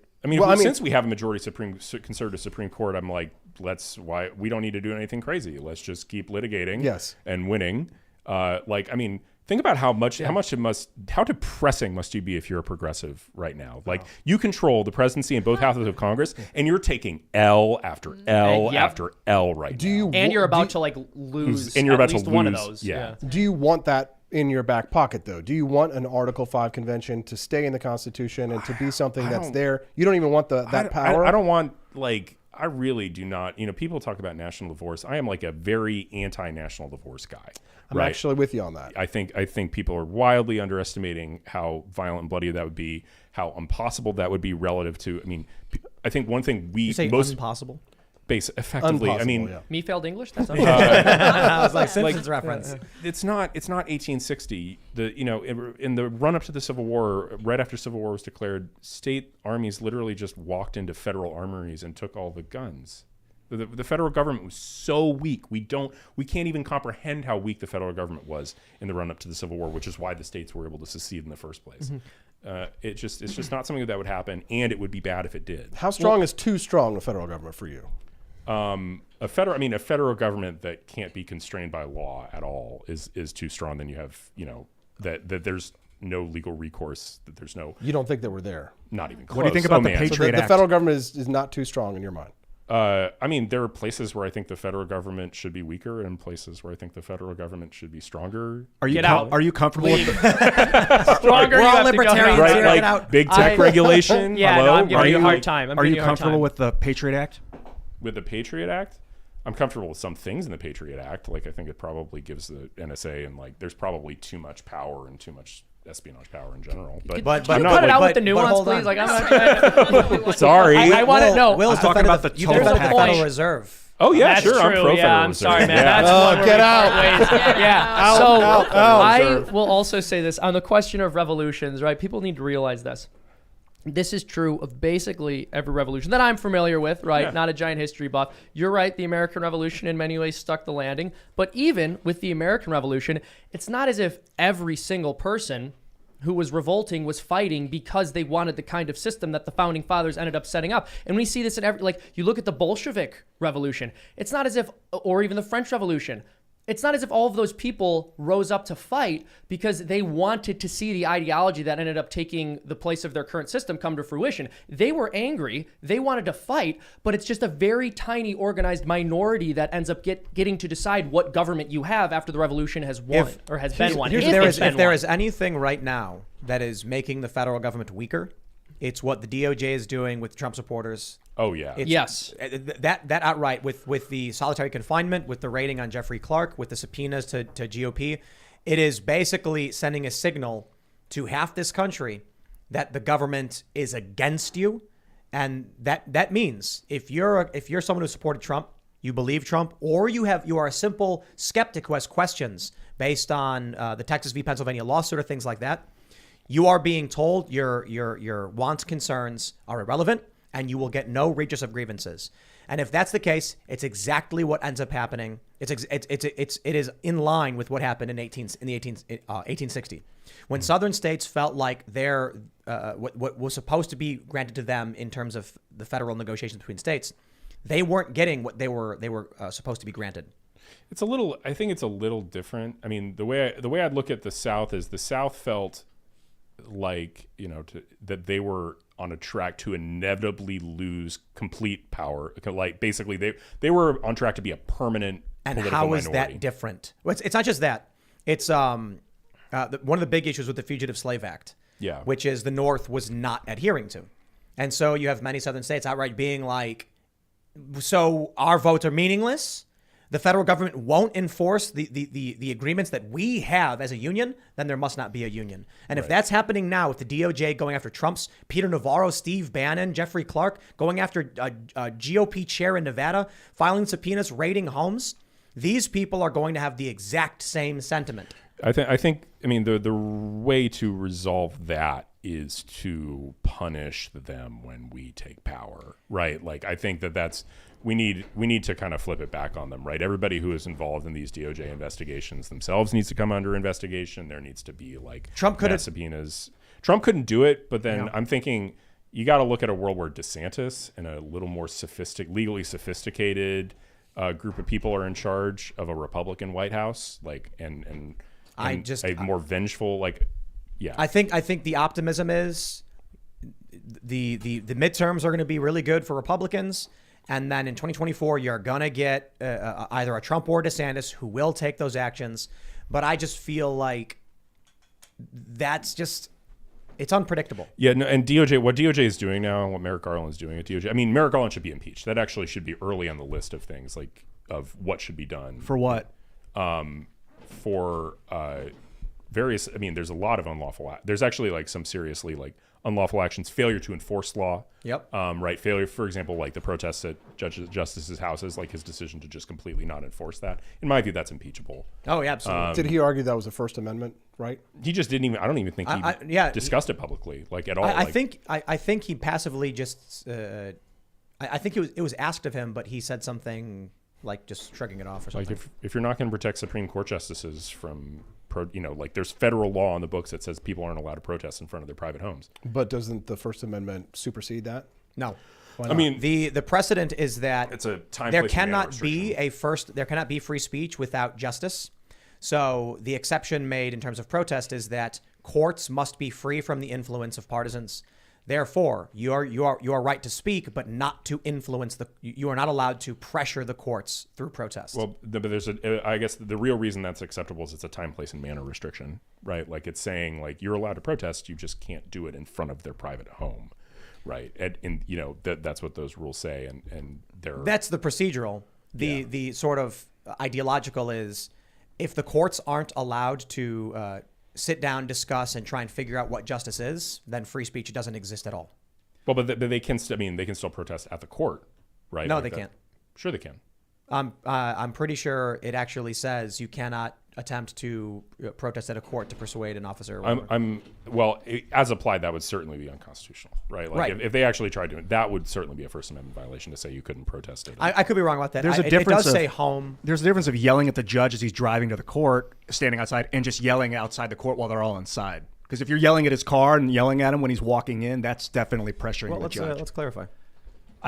You guys talking a lot about the Civil War and the allegory, which I see, which is the states being like, you're not upholding my rights, government. But I think of the Revolutionary War and the similarities that the taxation, no taxation without representation is what sparked it. And as they're printing trillions, we've got like $30 trillion of debt. That's a tax on me. And I'm not seeing that money. I want to clarify. Yes, you cannot at a court. It says, whoever with the intent of interfering with, obstructing, or impeding the administration of justice, or with the intent of influencing any judge, juror, witness, or court officer in the discharge of his duty, pickets or parades in or near a building housing a court of the United States, or in or near a building or residence occupied or used by such judge, juror, witness, or court officer, or with such intent, uses any sound truck or similar device, or resorts to any other demonstration in or near any such building or residence, shall be fined under this title, imprisoned, not more than 1 year or both. How do you define near? I guess it's probably, I mean, that actually, that's an interesting question, because I guess somehow that's got to coexist with the First Amendment, right? So then there's like, I don't know. I guess I'd have to read up on how the Supreme. I know the Supreme Court said some stuff about this. What I read was the reason this came about. This is 1950. Was because the judges were basically like, how can we actually administer justice if people will use political attacks against us in the course of seeking justice? So if you're able to protest at someone's house or at a court to influence a judge and alter the course of justice, then there isn't any. Because that means, like with Brett Kavanaugh, If he says, I am going to side with overturning Roe v. Wade, and they go, then we're going to go to your house and threaten you, then there's not justice for those who had filed a petition in the court. Kind of reminds me of, remember back to the Tommy Robinson stuff? You Right. remember, That was in the UK, though. That was in the UK, but it's sort of similar He to like, interviewed someone outside of court, so they arrested him. He just talked about Right. private, like what it was declared confidential information about court proceedings. And Wow. you're not allowed It's to do big that. brain stuff, man. Yeah, I know. Yeah, because I wonder how they esoteric define episode. being near a court or residence. Like, is it 2 blocks away? Is it 20 Well, feet away? Is it 1,000 blocks away? Judges interpret. So the judges get to decide for themselves if you were near their house when they're. Welcome to judicial precedence. How can you rely on 9 people to decide the fate of the country? It makes no sense. It's I not see about- why these no, people hold are on. saying defy it. Hold on. How many federal judges are there? Oh, gosh. A couple thousand? Not that many, I don't think. Maybe like about 1,000, I think. Yeah. It's not just 9 people. But it goes up the chain to the 9. And they can't hear every single case. And they get to decide what they hear or what they don't. They can be like, I don't even want to deal with it. That's No. right. Yep. That's insane. No, No, it's not. I do not not gain insane. that relevant. It's not insane. That they can just choose not to look at things that they don't feel like are relevant to them, but like they're relevant to me. Right. Well, but they, there's a lot of reasons we might not want, there's a lot of reasons they shouldn't just take every single case. I understand that they're not physically capable. Listen to of this it. anarchist guy over here. Maxine Waters full over here. More judicial supremacy. Look, they're not going to take the graphene case. I keep telling you. That's what we're not- AI. We need AI justices. They're not going to take the income taxes unconstitutional Milton Friedman case. thought we needed an AI Federal Reserve, that he thought the whole inflation should just be set by an algorithm. I'd be open to that. If we could observe it and make sure it's an open source thing that we're watching happen, I think it could be. We could use it as an advisor. I will say this. Times have changed. Technology has changed. And we probably could do a better job with some great minds in building a new form of government. That being said, right now in the world, it's like the United States government, the structure of it, it's the best. I don't think there's anything better. Granted, over time, it gets bad. Over time, bad things happen. There's bad precedent. There's bad law. It bloats. And then you're like, oh, we got too much garbage. There's a lot of things they didn't predict. But the idea of a legislative branch, an executive, and a judicial branch is brilliant. The way And a bicameral system within the legislature, so it wasn't Right, just one amazing. body, It's No, brilliant. It's brilliant. And the strong executive, frankly. Like most I- people underestimate the power of you really don't like having there's a lot of times where you get really upset if you have a weak executive, or because also here's the interesting thing about like having a strong executive is it's a counterbalance to the legislature. If you have Right. a weak executive, generally the legislature ultimately swallows up executive power, and you get like one thing. So, Ian, it is not just about the justices. Congress gets together, the House, and they go, hey, we got an idea. These are all of the people elected to represent their districts, and we think these things should be law. Then it goes to the Senate, who has to agree. They represent they represent the states. So the people's representation passes a bill, the state's representation agrees with it, and then the executive branch has to sign off on it. If he doesn't, you need a veto-proof majority. When the president signs off on it, you now have 2 branches checking that. Then, once it becomes law, people can challenge it in court, and then there's a judicial review of it. It is actually, look, man, you can argue that you don't like that 9 people have these decisions. It is the best system in the world right now. One issue I've got with the House of Representatives is that they have a monopoly on the lawmaking right now. It's like 460 of them or something get to decide what goes to the Senate. Now, No, I'm sorry. It's not even that. It's like one person. It's Nancy Pelosi. Well, that's wicked nuts. And Chuck Schumer. Mike I know, Gravel, that's awful. Mike Gravel proposed this thing when he was still alive, Alaskan senator, called the National Initiative, which would have created a 4th branch of government. That's the people, and you get representatives from every state or people from every state that come together and select one of them to represent, which you probably wouldn't even need now with the internet. And you also now gain the ability to pass laws into the Senate. We all do. A ballot referendum kind of a deal? I'm not sure. I don't know what that is. I think it's a terrible idea. That sounds like a terrible idea. I think people are smart enough to know if someone knows how to write a law, if they learn in school how to do it. They're not. Then you shoot it down. We have It would be crowdfunded. we can't shoot it down because the majority of people who go to the ballot box don't sit down and read the referendum and know exactly everything that's we just passed a terrible medical marijuana bill in Missouri that created a cartel where only 5 to 10 to 15 people are allowed to completely control the marijuana thing, and we're about to do it again.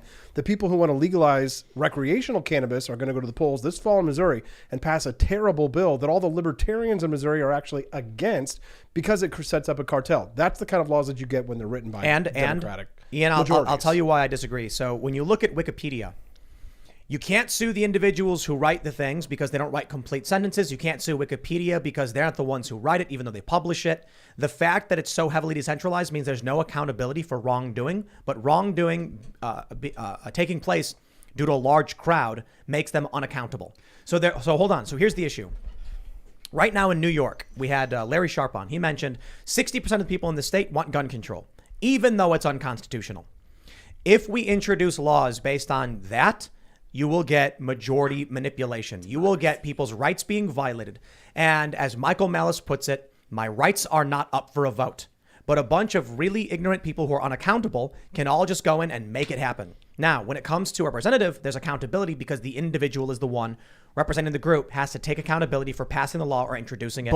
And the courts can come after them and they can get voted out. But what kind of accountability do these people have right now? All these people that voted for this, like, I don't see how a corporation writing a law and handing it to a representative to give to the Senate is better than giving me the opportunity to write a law and pass it to a judge. Ian, the problem is, remember checks and balances, right? So here's the question. If you create that fourth branch of government, what role does the Supreme Court and the legislature and the president have in order to check? What powers do they have over that? It's the same as if we were just like an extrapolation of the House of Representatives. Everyone becomes a representative. Everyone has the opportunity now to create a law. Honestly, I think the end result is the Senate would just ignore it. It's possible, right? But like it'd be making a big noise if they did. Direct democracy doesn't work. It wouldn't be that. I'm not suggesting mob rule or anything like that. It would just create another branch of government so we have an opportunity to participate. We do. Not really. We pick someone to go do it for us, and doesn't feel like I'm involved. And there's 300 million of us, man. Like, it can feel like that when you're only looking at federal issues. If you get involved in your state, you can see real changes happening. Don't and just look at federal. I see it all the time. When Missouri representatives have meetings with constituents, they show up, they make their voices heard, and policies change. It happens all the time.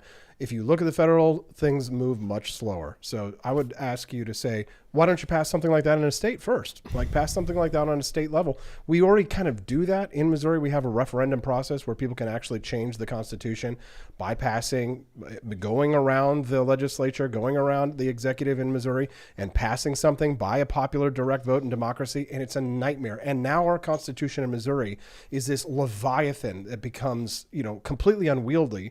And every 10 years we have an opportunity to rewrite the Constitution, and they keep trying to do it, and we can't. So the last thing that we want to do is give the power to direct democracy in the United States for anybody, to go out and just write a law and then place that in the Constitution. Do you want, like, your average Joe to write a law that's going to sit next to the Second Amendment and the beautiful words of the Fourth Amendment and the Fifth Amendment? Like, we don't have those founding father type people again. And if they are, they're certainly not coming out of the regular ranks of the people and bypassing, not going and running for office. Any of the great people that we have right now are running for office, and they are getting elected. Very few of them that I think that people like Massey and Rand Paul and others, but they're there. The founders are there, and they're already in the government writing laws. The issue, Ian, that you're taking is not solved by your proposal. The issue is we have a corrupt system. The people who get elected often are just serving special interests. And it's untenable. Like a bill will come with 800 pages and no one reads it. And right. That should be on the internet so everyone can read it and upvote it or downvote it like a Reddit thing. No, absolutely And then not. the popular ones go to the Senate. This is a single layer issue. You're looking at a problem and saying the solution is to give it to the people when that's not the solution at all. The problem is multifaceted, nuanced, and extremely difficult to solve. It is not solved by just opening up the system to random people. I mean, that's a vague way of phrasing what I'm talking about. The national initiative doesn't just give mob rule. It lets people get involved in the lawmaking process. What we need are representatives who are moral, principled, and not. It's not possible, dude. People get bribed. No one is a paragon. See, this is the issue is the system can be fixed.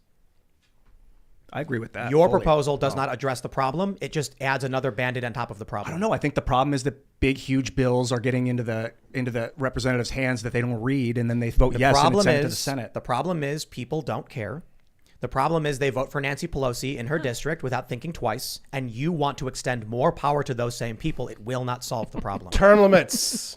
No, I agree with that as well. Term Not limits. term limits. It's Let's- not, I'm Wait, not I putting want to forward- ask a Nancy question. Pelosi. Hold on. I got to make Hold one on. point. The term limit thing, I've gone back and forth on, but the reason it doesn't work is that special interests will just rotate their people. Deep They state. say that happens in No. Missouri, but there are some negatives to it. But the benefits are that Nancy Pelosi types go away. That they can't come in and establish a little kingdom and then stay there for But 20, Ron 30, 40 Paul years. did, and we like Ron But Paul. he didn't pass a single bill, and I love Ron Paul. But he didn't get anything accomplished. You just call him wrong, He's Paul? Dr. No. there are no term limits in the bureaucracy, and so The if you deep have state. term limits, exactly, like Congress is sort of your way of having some oversight of the deep state.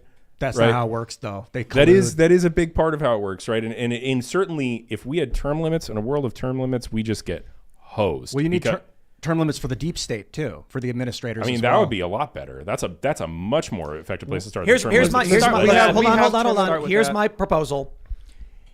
In any position in which you work in government, after 4 years, you're sent off to an island. That's it. You can't come back. You're not going to get to leave. They did that to By the way, Napoleon. Elected office, government job, 4 years, off to the island. We have term limits. On the state level, maybe it just needs to be on the state level. But in Missouri, we have term limits, and if you're in the legislature, you go away after a certain time. And we have lost some good people, but the majority of people are bad, and the majority of people go away, and that makes it. But the better problem is for that a you chance. think about how much power you're giving to the legislative aides in that world, because the legislative aides are the only people who know the law. Well, it would help. It helps in Missouri.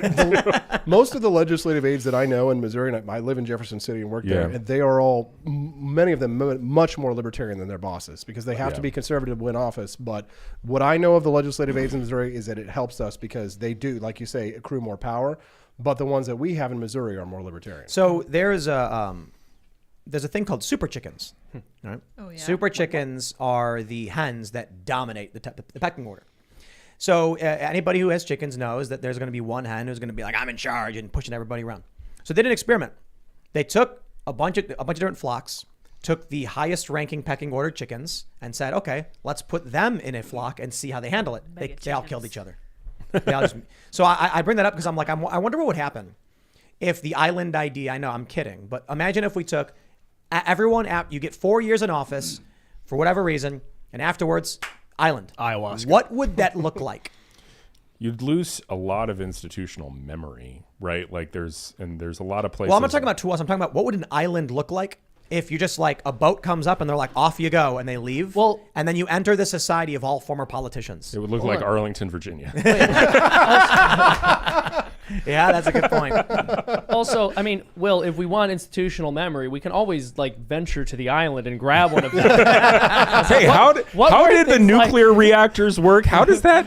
What's that regulation? How do you reset them? Maybe I don't remember. And you're like, all right, thank you for. I like, will, this I is will my tell you coconut. if They- you they're let like, me off this- the island. They're like, this is my best friend Jim. And he's like holding a coconut. You're like, he doesn't remember. Part of why I think term limits is a better idea now than it was before is because of like social media. People get really famous, and when they're in office for 4 years, they get 1.2 million followers. Then they're gone. They're out of politics, but they still have a huge following. They can still make a living. Well, people still I just- trust there them. are a and lot wanna of read their people books. who are in politics for 4 years who don't end up with 1.2 million followers, right? The ones that we're thinking of are all giant, but that's because they're giant. I just got to read one super chat real quick because I just saw it. Phil Goen says, Tim, that's a bad idea. The elite already have had their Oh, island. that's Oh, yeah. Oh, boy. Spicy. Now, Will, how do we get rid of the deep state? How do you get rid of the deep state? yeah, Will. Is Is there like a spray or something? Go away. It's right here.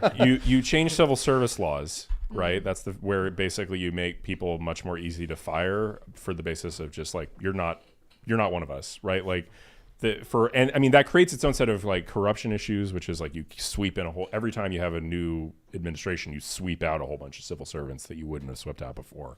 But what about their institutional knowledge? We would lose. Yeah, I that. mean you want like you basically it's like you want a world where you can you have the choice about whether you keep that institutional knowledge around or not, right? Like you get the benefit of it if you think these people are genuinely nonpartisan, but if you come in and you're like, oh look, the FBI wants to destroy my administration, I'm going to fire as many people as who want to do that to make a point. Like you just need basically you want to give more authority to the White House over the executive branch if it wants to use it. And I think the big problem is when you have a White House that can't deal with a hostile executive branch, then you have the deep state problem. So, are you opposed to presidential term limits? No, I mean, like, I think it's such an important position that it's such a powerful position that it's probably good that you get some rotation in there. So the Senate's less powerful. So Senate's less powerful. Senate's primary function now is becoming the primary function is becoming oversight. Honestly, but wouldn't you want to see that meme Carpe Donktum make of the Trump 2024, 2028, 2032 just going up indefinitely? Wouldn't that be great? I mean, and like there's a trade-off, right? I mean, you do get, like, sometimes you really have a good president, and it's probably good that they weren't kicked out. I mean, like, why? Think about it. I mean, FDR would have been termed out right in the middle of World War II. Was it good? Yeah, that, it was you know, not good. like, that probably would have been a bad thing, right? Like, are we sure? I mean, he was elected in 32 for his first term, and then his term would have ran out in January of 1940, which I guess we weren't in the war yet, but we were close. And then certainly 40. But I mean, it was 41, right? Shouldn't democracy, the way it's laid out, shouldn't it be like the way that the system is set up? Shouldn't it be that transition of power should occur in wartime and do so in such a way so as to be? Yeah, I mean, we always want the peaceful transfer of power. Right. I mean, but the question is sort of a technocratic one. Is it good to force people out of power, you know, by a term limit via like a statute, rather than allowing the people to continue to choose the person they like to be continuing in power? I mean, you know, there's no term limits in Britain for prime ministers. But right? during wartime, the power of the presidency swells and expands, right? So, I mean, isn't that probably the argument for why allowing that kind of transfer of power or protecting the executive branch? Sure, but like also, you know, wild expanding. swings in the policy of an administration during wartime don't seem great. You're right. Right? Yeah, like, you're right. You know, that there's probably a benefit to, and also like there's probably a benefit to. That's not saying that you couldn't, right? Like, there's still elections. The guy still has to win office every time he. But I mean, we've had presidents that have changed hands during wars. Sure. But we're not at the scale of World War II. And, you know, we've had peaceful transfers of power between George W. Bush and Barack Obama, right? So, Sure. So I mean, did it affect our wartime capability? I mean, no, but there's like, I guess what you're saying is you actually have to not just say that it's merely not bad to have switches of power. You have to like come up with like affirmatively good, like it is a good thing that people are forced to leave the presidency and that we are forced to have these changes at a maximum 8 years. And I don't know, I think it's actually a much closer question, right? Like the nature of our system inevitably weakens the president at a certain point in his like term where everybody knows he's going to be gone soon. Like, Right. It's not necessarily having lame ducks is not necessarily a good thing in terms of how our system of government works, because you get this sort of degrading of the executive at the end of, you know, the last 2 years of his term. That's not a good thing? Not necessarily. No, I mean, just think about like, you know, what does it mean for how the rest of the government, you know, the way I see it is sovereign power is always conserved, right? So if the president's power is ebbing away, then somebody's has it. Maybe it's Congress, maybe it's, you know, unelected executive branch officials.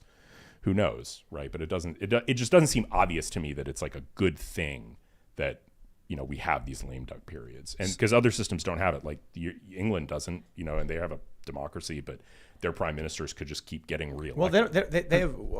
It's not a democracy. It's a parliamentary monarchy. Parliamentary monarchy, but the same concept applies, where it's like the leader does not necessarily have to go after X number of terms. I don't like democracy. That's why I bring it up. When people are like, our democracy, I'm like, your democratic institutions in your either parliamentary monarchy or constitutional republic. To point out, transfer of power during wartime, we haven't actually been at war since 1943, 42, whenever we declared war. Congress hasn't declared a war since, so it's just been these military actions. I play Civilization, and I just can't stand the democratic form of government in that game. You got to go republic. It's the way to do it. That's right.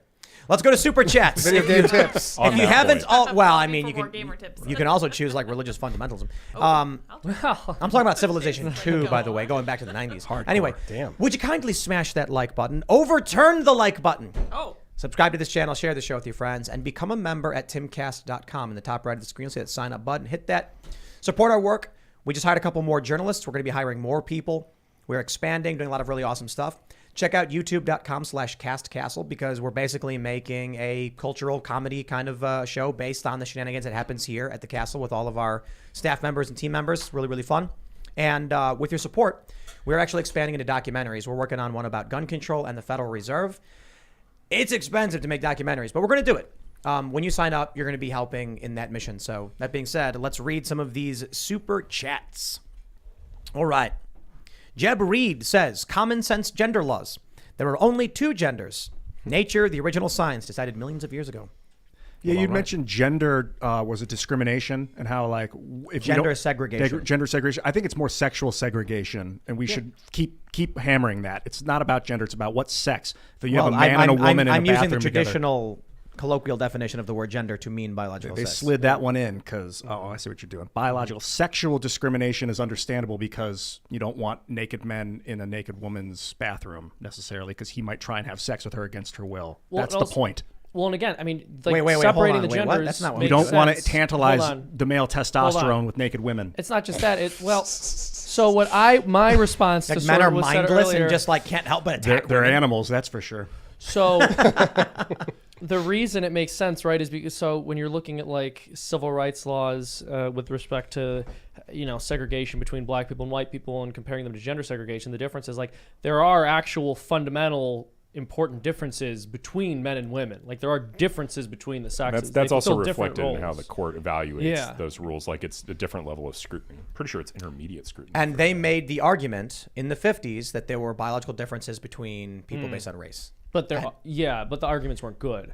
Right. So we had a conversation about this, and it's like if you look at a person from Haiti and a person from Somalia, like it doesn't, the skin color and does not hold a commonality between these groups. They're very, very different. One's taller, one's on average shorter, one's on average thinner, or whatever. So the racial arguments make no sense. Across all civilizations, there is sexual dimorphism. So Exactly. that's the argument. How do we look at human beings in like race versus genetics, right? If we look at some people on the genetic level, can you tell genetically that someone is of a Yes. certain race? Yeah. There's a funny meme where it shows two skeletons embracing. Yeah. And that like someone commented like it's so beautiful because at this point you don't know if it's a man or a woman or if they're white or black, and it's just love. And then someone responded like, actually you can take a look at the mandibular blah blah blah, like this one's clearly an Asian female. On the left you can tell because of the more prominent frontal lobe it's a male and very obviously Caucasian. It's like just based on the skeleton they knew the race. Also, So- I Does love that the leave, like, argument a- that like when you strip every characteristic away from a person down to the point where they're just a skeleton, we're really all the same. It's like, hold on. It's like not making a point. So does that Right. lead to like arguments about biological determinism and things like that? Well, what's that we'll exactly? elaborate. Well, I mean, like, so for example, like sickle cell anemia, right? So like that's shared by all races can have it, but it's confined to African Americans, right? And so talking about that as like a biological determinant, does it jump from not just like a disease, but does it jump to behaviors or something that could be looked at as a social behavior? Is there some kind of a reason for why people of certain races behave in a certain way? That's what biological determinism would be. Right. That you're inherently, because of your biology, going to behave in a certain way more likely because you're of this certain race. If genetics determine your race, and you can tell from genetics what somebody's race is. Insofar as I'm just asking, by a the propensity, insofar as a way. Just so you propensity, know, Gotta clear that up. Yep. Great question. I don't know. insofar as a propensity towards a disease may influence a culture's evolution. So a culture that's more likely to have sickle cell anemia might behave as a culturally different ways and pass on different values to their kids. Eat different foods. Cultures that eat different foods are going to have different reactions to those foods. Like Japan, for instance, they traditionally had like a low-fat diet. They have I read that Japanese people have a certain gut bacteria that can break down cellulose better, and it's because they're culturally they would eat a lot of seaweed, a lot of cellulose. Yeah. My view on this, based on a lot of what I've read, is that there's a mix of nature versus nurture in everything, but that behavioral changes based on race are so minimal, and that it's typically cultural. So if you take a look at the stereotype about like Asians being smart, it's like, yeah, well, look at their cultural values. The cultural values are the parents are very strict on, you should study, you should do these things. I also know stoner, pothead, loser Asian people because they did not have those those values. I think culture absolutely trumps in terms of behavior. Does that make Japanese people, is that a superpower in a sense, right? To be able to like break down cellulose better than other people, right? Well, it's a gut bacteria. So you can get that gut bacteria. Right. So, I read Regardless of race. I read a book where they talked about like Jewish domination of basketball before African Americans came in, right? So it was like the most uncommon thing you could ever imagine. Before African Americans were known to play basketball and to be great at basketball, it was actually a bunch of Jewish basketball leagues that existed, and then all of a sudden that changed, right? Which would imply that, you know, anybody could be good at basketball, right? But I mean, is it a cultural thing that African Americans just play basketball more, so they tend to, you know, be better at it, right? Or is there a biological question? It's right? both. We look at CRISPR, which is this genetic engineering. I mean, they're attempting to make superhumans by tweaking their genes. There's definitely a correlation between your genetics and your abilities. Well, I think you got to clarify. The issue with basketball is height, and if certain people from certain backgrounds are taller, that's what gets you in the NBA. I think I read that if you're 7 feet tall, you have a 17% chance of being in the NBA, because it's just like, we want a tall person that can reach better. So I'm not sure that the issue is your ability so much as people from Sweden and Norway tend to be a lot taller, and they're white, than say people from France who are a lot shorter. Have you seen like the penis study in sizes in different cultures or in different countries around the world? All right. Let's read some more. That's a good one. Let's skip that one. All right, we got Mayor Bear says, Ben Shapiro today broke down the decision, concurrence, and the dissent. He explained all the legal and constitutional parts, and it was extremely informative. It's worth a listen or watch. Well, Ben is a lawyer, and he's very smart, so I would be surprised if it wasn't. Why did we even bring Will on? Oh, Ben Shapiro Why did we bring Ben Shapiro already on? took care of it. Ben Shapiro already took care Just of go it. watch Ben's video. No, also Roberts, I mean, it was really more a 5-4 than a 6-3, Yeah, honestly. it's Like very Roberts' edgy, concurrence was 6-3. just a concurrence in the judgment. Cringe. And it was really cringe. We talked about this earlier, I think, how he wanted to have this like reasonable opportunity standard. Right, to replace viability, because he's like, he's like looking at the majority. He's like, you guys are discarding precedent willy nilly, and they look at him and they're like, you want to invent a completely new standard? That's new. That's not stare decisis either, bro. Sorry. Good old Roberts. All right, let's read some more. We got Blessed Fatherhood says, love the cake, Shimcast. The real work starts now. Cherish all women. We're doing cool stuff in Oklahoma. Love is sometimes difficult. Exodus 20. Well, all right. Beautiful. Patrick Banks says, as an adopted person, yes, it needs more support. I agree. It's crazy. You guys ever watch 30 Rock? Not recently. I love that show. When Tina Fey's character Liz Lemon is trying to adopt a kid, and like the plot of it is that it's extremely difficult. And I'm like, that's crazy that there's a baby that's in need of a family, and they're like, this is a wealthy white woman in New York City who works for NBC. Like, how hard is it? But the gag is basically that's very difficult to do. And then I think ultimately she doesn't get the kid, right? Or does she? She does get the kid. I don't know, whatever. I haven't seen the show in a minute. Why is it so Funny show, hard? though. Why do they pose such a challenge for adoption these days? I don't know much about it, but I just keep there's good money to be made for the state, and holding the children hostage, selling them to people who want them. Well, it's also like they say it's kind of like an admittance fee. So if you can't afford to pay that fee, then it shows that you're able to monetarily take care of the child as well. Some people argue for that. I'm not saying we do, but if you lower the cost of adopting a baby to zero, and somebody can just come in and be like, "Oh, I'll take 10 babies." yeah, and I'll sell them off to slavery or something. Got it. All right, Fritter says pendulums swing, and the harder you try to push the bob to your side, the harder, faster, and farther it swings to the other side when you lose your grip, and you always lose your grip. That's what I'm talking about. Beware the moral superiority, where none of us are perfect. All right. Jason Lindholm says Chicago, Aurora, Naperville, and other Illinois cities having protests. Tim and Seamus. Are you blaming us? Oh, wow. That's so crazy. In Democrat-controlled Chicago, they're protesting as if anyone there is pro-life. I don't get it. I just don't understand. We're gonna go protest and riot in the city that agrees with us. It's like, okay. There you go. Well, I get Put it. it If down, they go to a yes. red city or state, then people are gonna come out and be like, come back from where you end came it. Well, from. the thing is, there's a chance, obviously, if it isn't peaceful, which, by the way, Joe Biden said, make sure your protests are peaceful. So, good on him. And then he went like this, and then he went, Yeah, exactly. even though your administration encouraged people to break the law and protest outside justices' homes, all right. But what happens is, in these communities where there is the stray conservative or conservative organization or a church, if they get rowdy, that's what they go after. That's what they attack.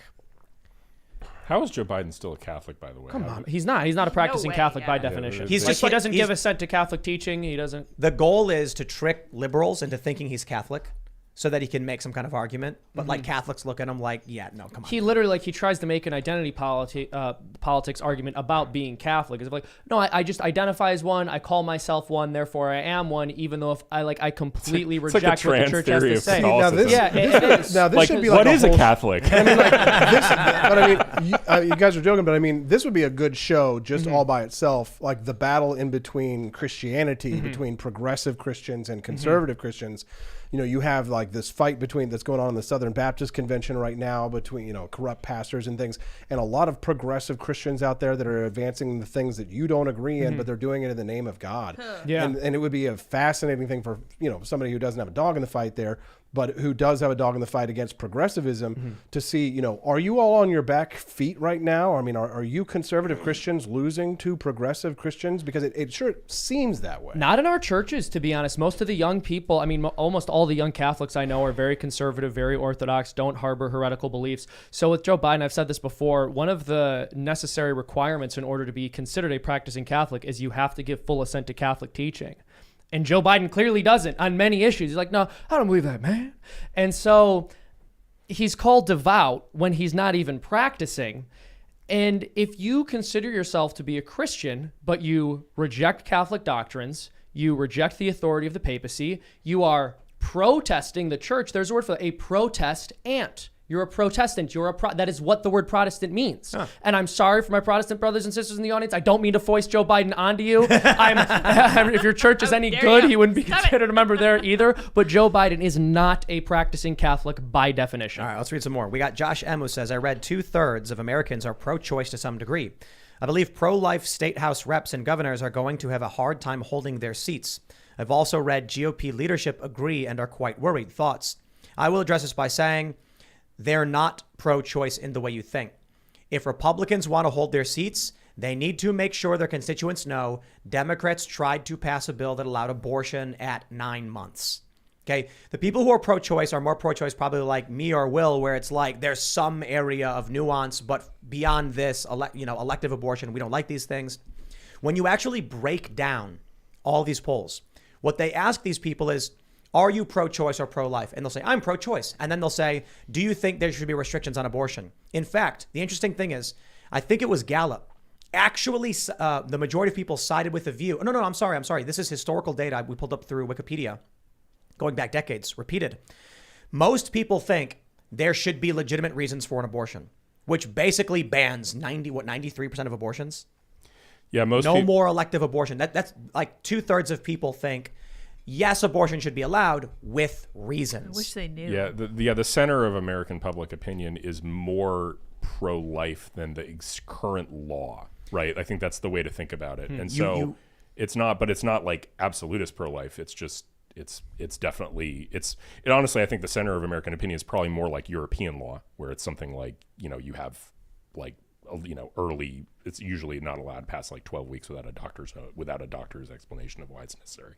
And so I think, so as a result, I don't think this will have a big political impact in the way that people think. I think this is going to be better for Republicans than it is for Democrats, because my basic thesis is this is very demoralizing if you are an activist Democrat or if you're a moderate Democrat. Like, so the other side it's says the economy. These social issues can only last so long until someone, right now they're screaming. They're like, I can't believe the Supreme Court would do this to us. We need to go protest. They all get out and go into their car and they're driving.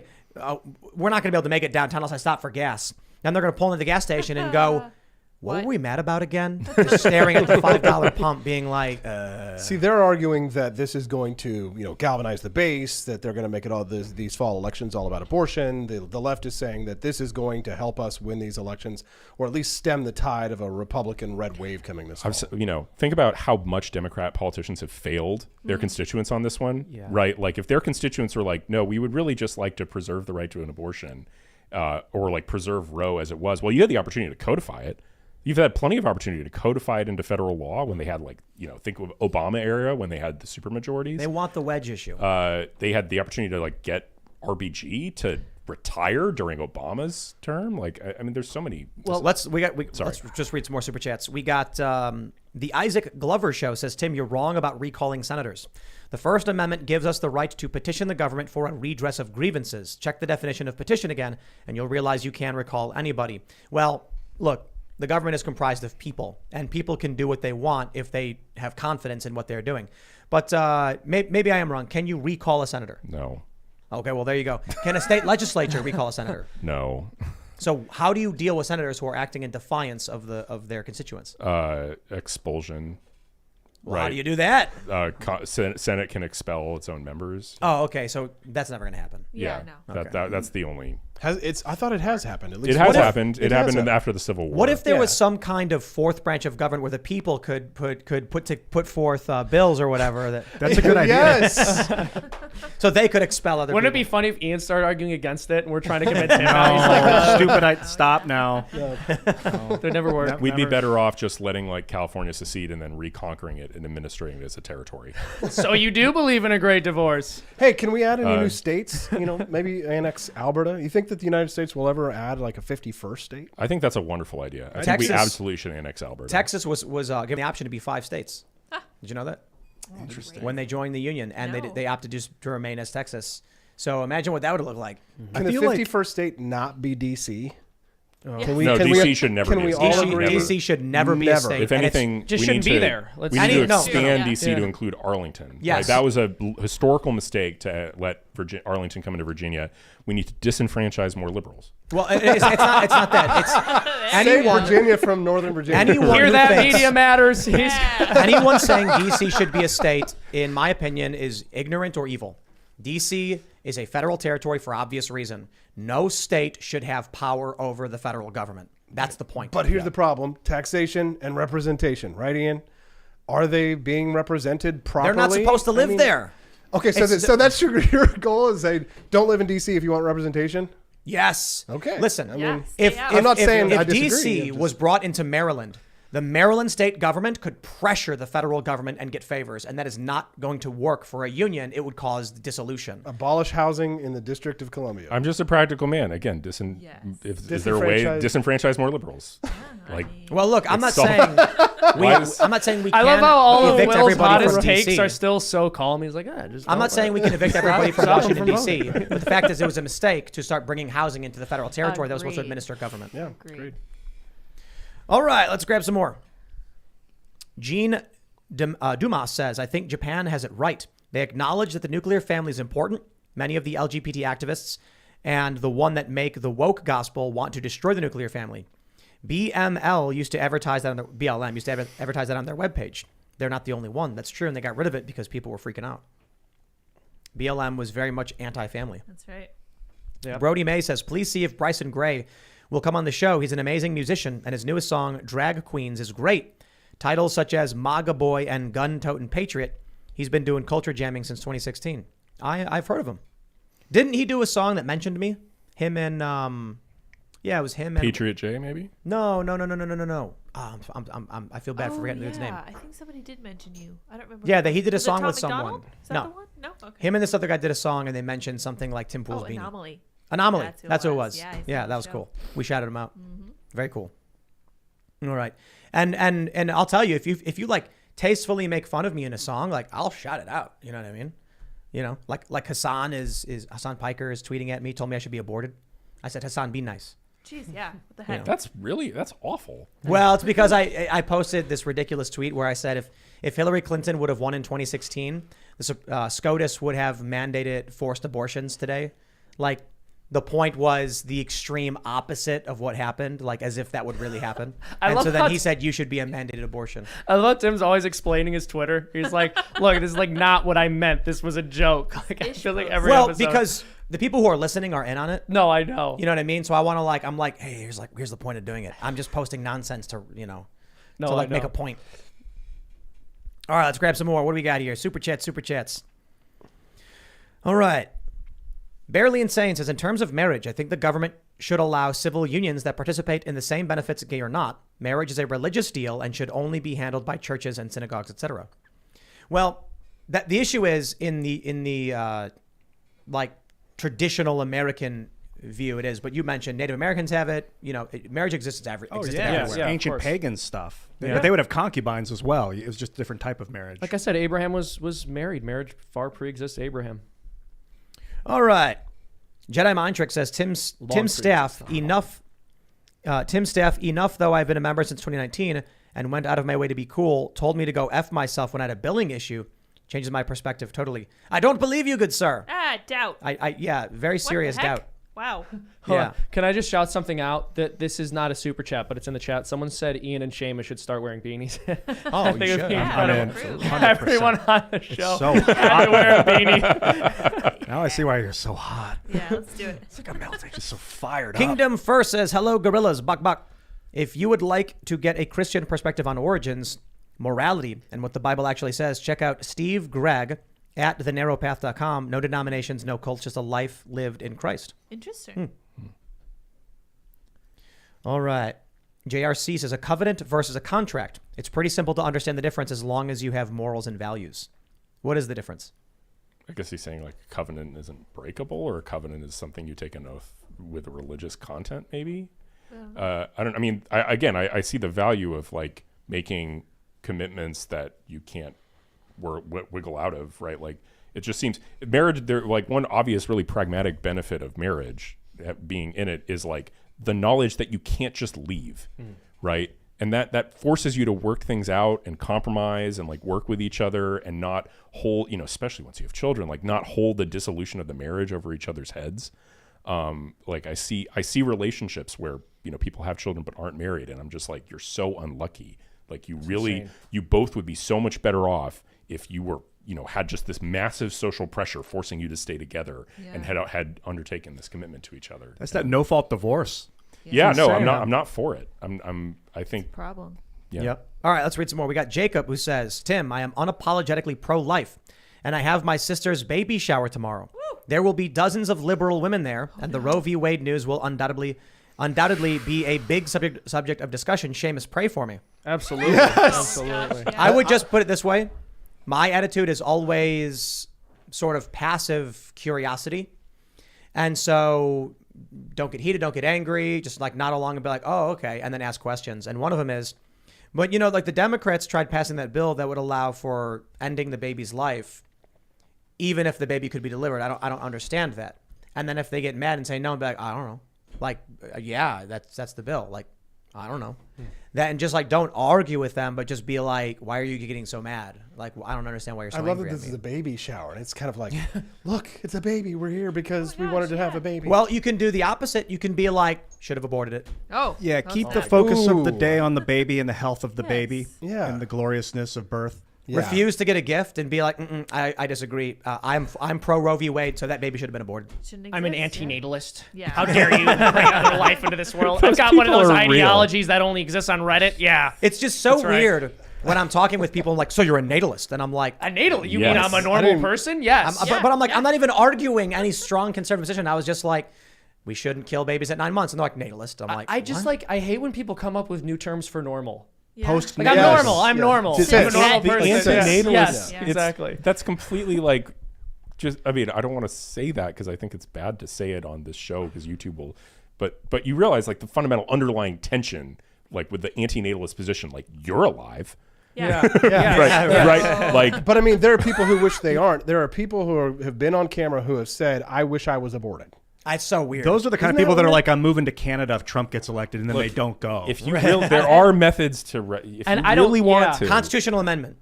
If you tweet that you're leaving the country due to a presidential election, not only are you obligated to do so under our new constitutional amendment, but we will taxpayer fund it. Yeah, we'll subsidize it. Yeah. That's fine.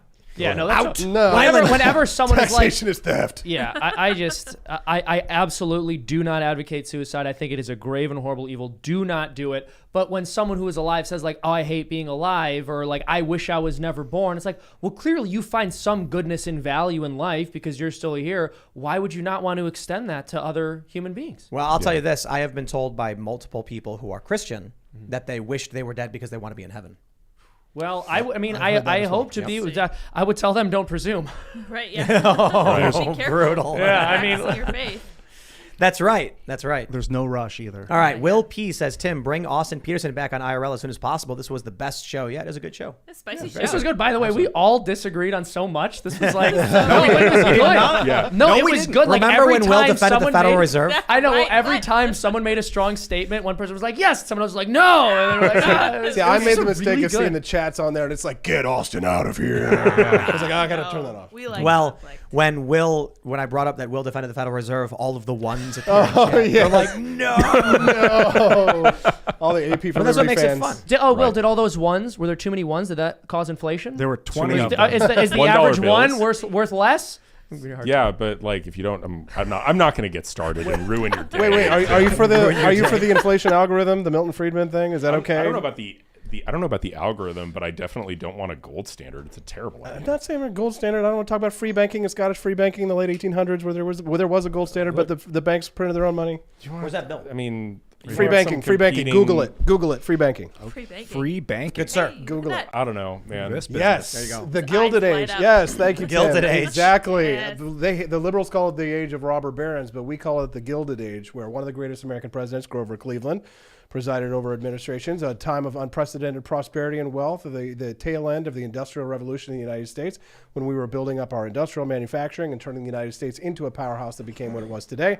The Gilded Age had a banking system that was called a free banking system, based on a Scottish banking system that existed during a period of the 1700s. This is the Adam Smith system. This is a system where banks are allowed to print and create their own currencies. For those that are just listening, Austin is holding up the Bank of Columbus $10 bill. It is a decentralized, but it is legal tender. You just knew that bank backed the value of that currency. You don't need a Federal Reserve for it. And can I ask, how much did you pay for that? That I think was like $75. All right, $75. Maybe. Is That's there, you know? appreciation. Yeah, just I was in gonna case say you're that's wondering. appreciation. So clearly, it was a good investment. If you had a bunch, if you held on to that, Right, you want It a may have stable, been way less actually. right. There's a bunch of those. You want money to have a stable value. The question is what is money, and can government determine the value of money? Right, money wasn't a creation of government. Money predates government. We traded amongst ourselves.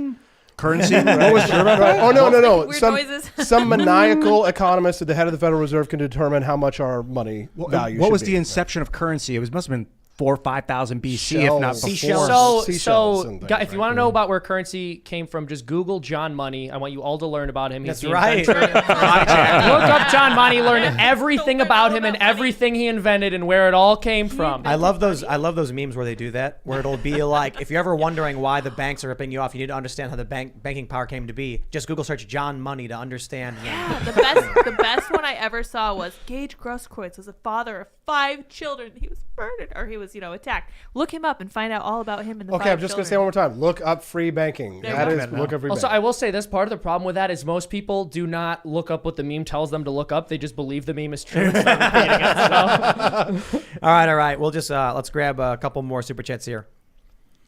All right, let's see what we got. Colton Sulak says, "Hey Tim and crew, I keep hearing the argument about Roe v. Wade being overturned would make birth control harder to get. Not sure how, but could y'all explain?" Yeah. I mean, it's the substantive due process argument that we already went over. The idea Right. that it would undermine substantive due process, the doctrine, and thereby undermine the cases. Like I think the Griswold case is the contraception case. But as I explained earlier, very unlikely that it actually is. In the Dobbs opinion, it is expressly disclaimed that it has any impact on these other substantive due process cases, and so not going to happen. Right, that was Griswold, right? Yeah. Griswold v. Connecticut. Yeah, that was the right to contraception. Mm-hmm. Well, interesting. All right, let's see. We'll try and grab one more. 1,000-Foot Deep End says, Seamus, phenomenal appearance on Pop Culture Crisis today. You had this Protestant fist pumping your calling of the lost to repentance and hope in Christ. Hope to see you back on soon. Thank you so much. See what I'm doing to your shows, Tim? Hey, make them more valuable. Stocks rising. Thank you. That's right. All right. Thank Ladies you. and gentlemen, if you haven't already, would you kindly smash that like button? Overturn the like button. Subscribe to this channel. Share the show if you like it. Become a member at timcast.com to support the work we're doing as we expand this operation. You can follow the show at Timcast IRL. You can follow me at Timcast everywhere. Follow me on Instagram. Austin, do you want to shout anything out? Yeah, AP for Liberty on Twitter, Facebook, and Instagram. And I just launched a new store where I actually 3D print Buddhas with Thomas Jefferson's head on them and George Washington's head on them. So check that out. It's AP for Liberty That's Shop. a gorilla, though. Yeah, Yeah, this is a gorilla. Similar. See, I was so excited to come. I brought a bunch. I brought all my Buddhas and 3D prints for you guys, but I was so excited to come on that I left them at the hotel. Oh, man. So hopefully next time. But check it out at apforlibertyshop.com. It's just AP, the number 4, apforlibertyshop.com. There's also a lot of cool, like, 4th of July stuff on there. So go and check it out and check out the store and buy some merch and follow me on Twitter. Right on, Will. At Will Chamberlain on Twitter. Also, I should shout out my organizations. The Internet Accountability Project, the _IAP, that's also on Twitter, fighting big tech abuses. And then the Article 3 Project, which I don't have the Twitter handle right there, but very relevant today. Article 3 Project fought hard to get, Trump Supreme Court justices confirmed. That seems to have been a pretty good idea and a pretty good thing to be working on. So, I'm Seamus Coughlin. My credentials, well, someone who just chatted in described me as semi-acceptable. Oh, So my. here we are. Moving on. I run a YouTube channel called Freedom Tunes. We released a video Thursday and a video today. I think you guys are going to love it. It's about Roe v. Wade being overturned and how these crazy, thank you so much. And there's also a 12-minute version of it. So it's 5 minutes long. There's a full 12-minute version of it at freedomtunes.com. If you become a member, $5 a month, you'll get an extra cartoon every single week, plus behind the scenes content. You'll be supporting independent content. So go over there and check it out. Thank you so much. I liked it because Seamus says my name several times. In the I video. do actually say Tennessee. It's really funny. I had to update people on my That is a powerful plug. So I plugged my shop right there and I watched the store. 26 people instantly jumped in there. cool. Well, you guys move, Yeah, people. I know, Way to right? go. Way to AP go. for Liberty. AP for Liberty, yeah. That's cool. Yeah. I just found some really groundbreaking information. The Statue of Liberty was chained. I don't know if you guys know this. The original idea of the Statue of Liberty was that she had broken chains on her hands. Wow. She's a freed slave. The industrialists of the time or whoever decided, no, it's too prominent. Put the chains at her feet. If you see the Statue of Liberty from above, she has broken chain at her feet. I thought the Statue of Liberty was given to us by the French so they could sneak in while they were hidden inside it. If you go there, you'll meet them. Yeah. But it's to remember that we come from freed slaves, not only the British, but our own civil war to free the slaves. Before that, the Roman slave. Like, we are descendant, and let it never happen again.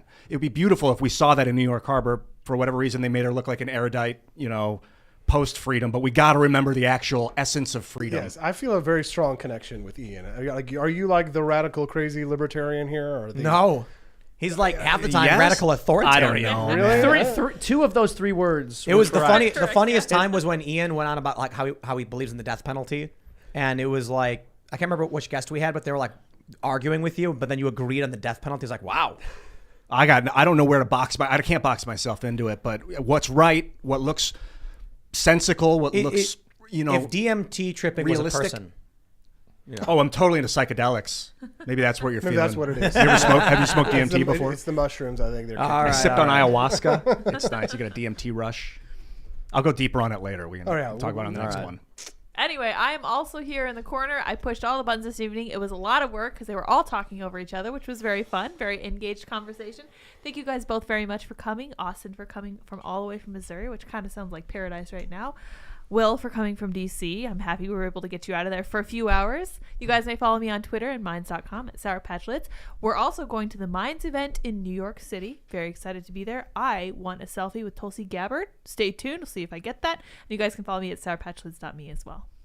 Check out Cast Castle on YouTube for our silly comedy vlogs. You can check out youtube.com/Chicken City if you want to watch chickens. They're sleeping right now, but you can watch them. Thanks for hanging out, everybody, and we'll see you all next time. Bye.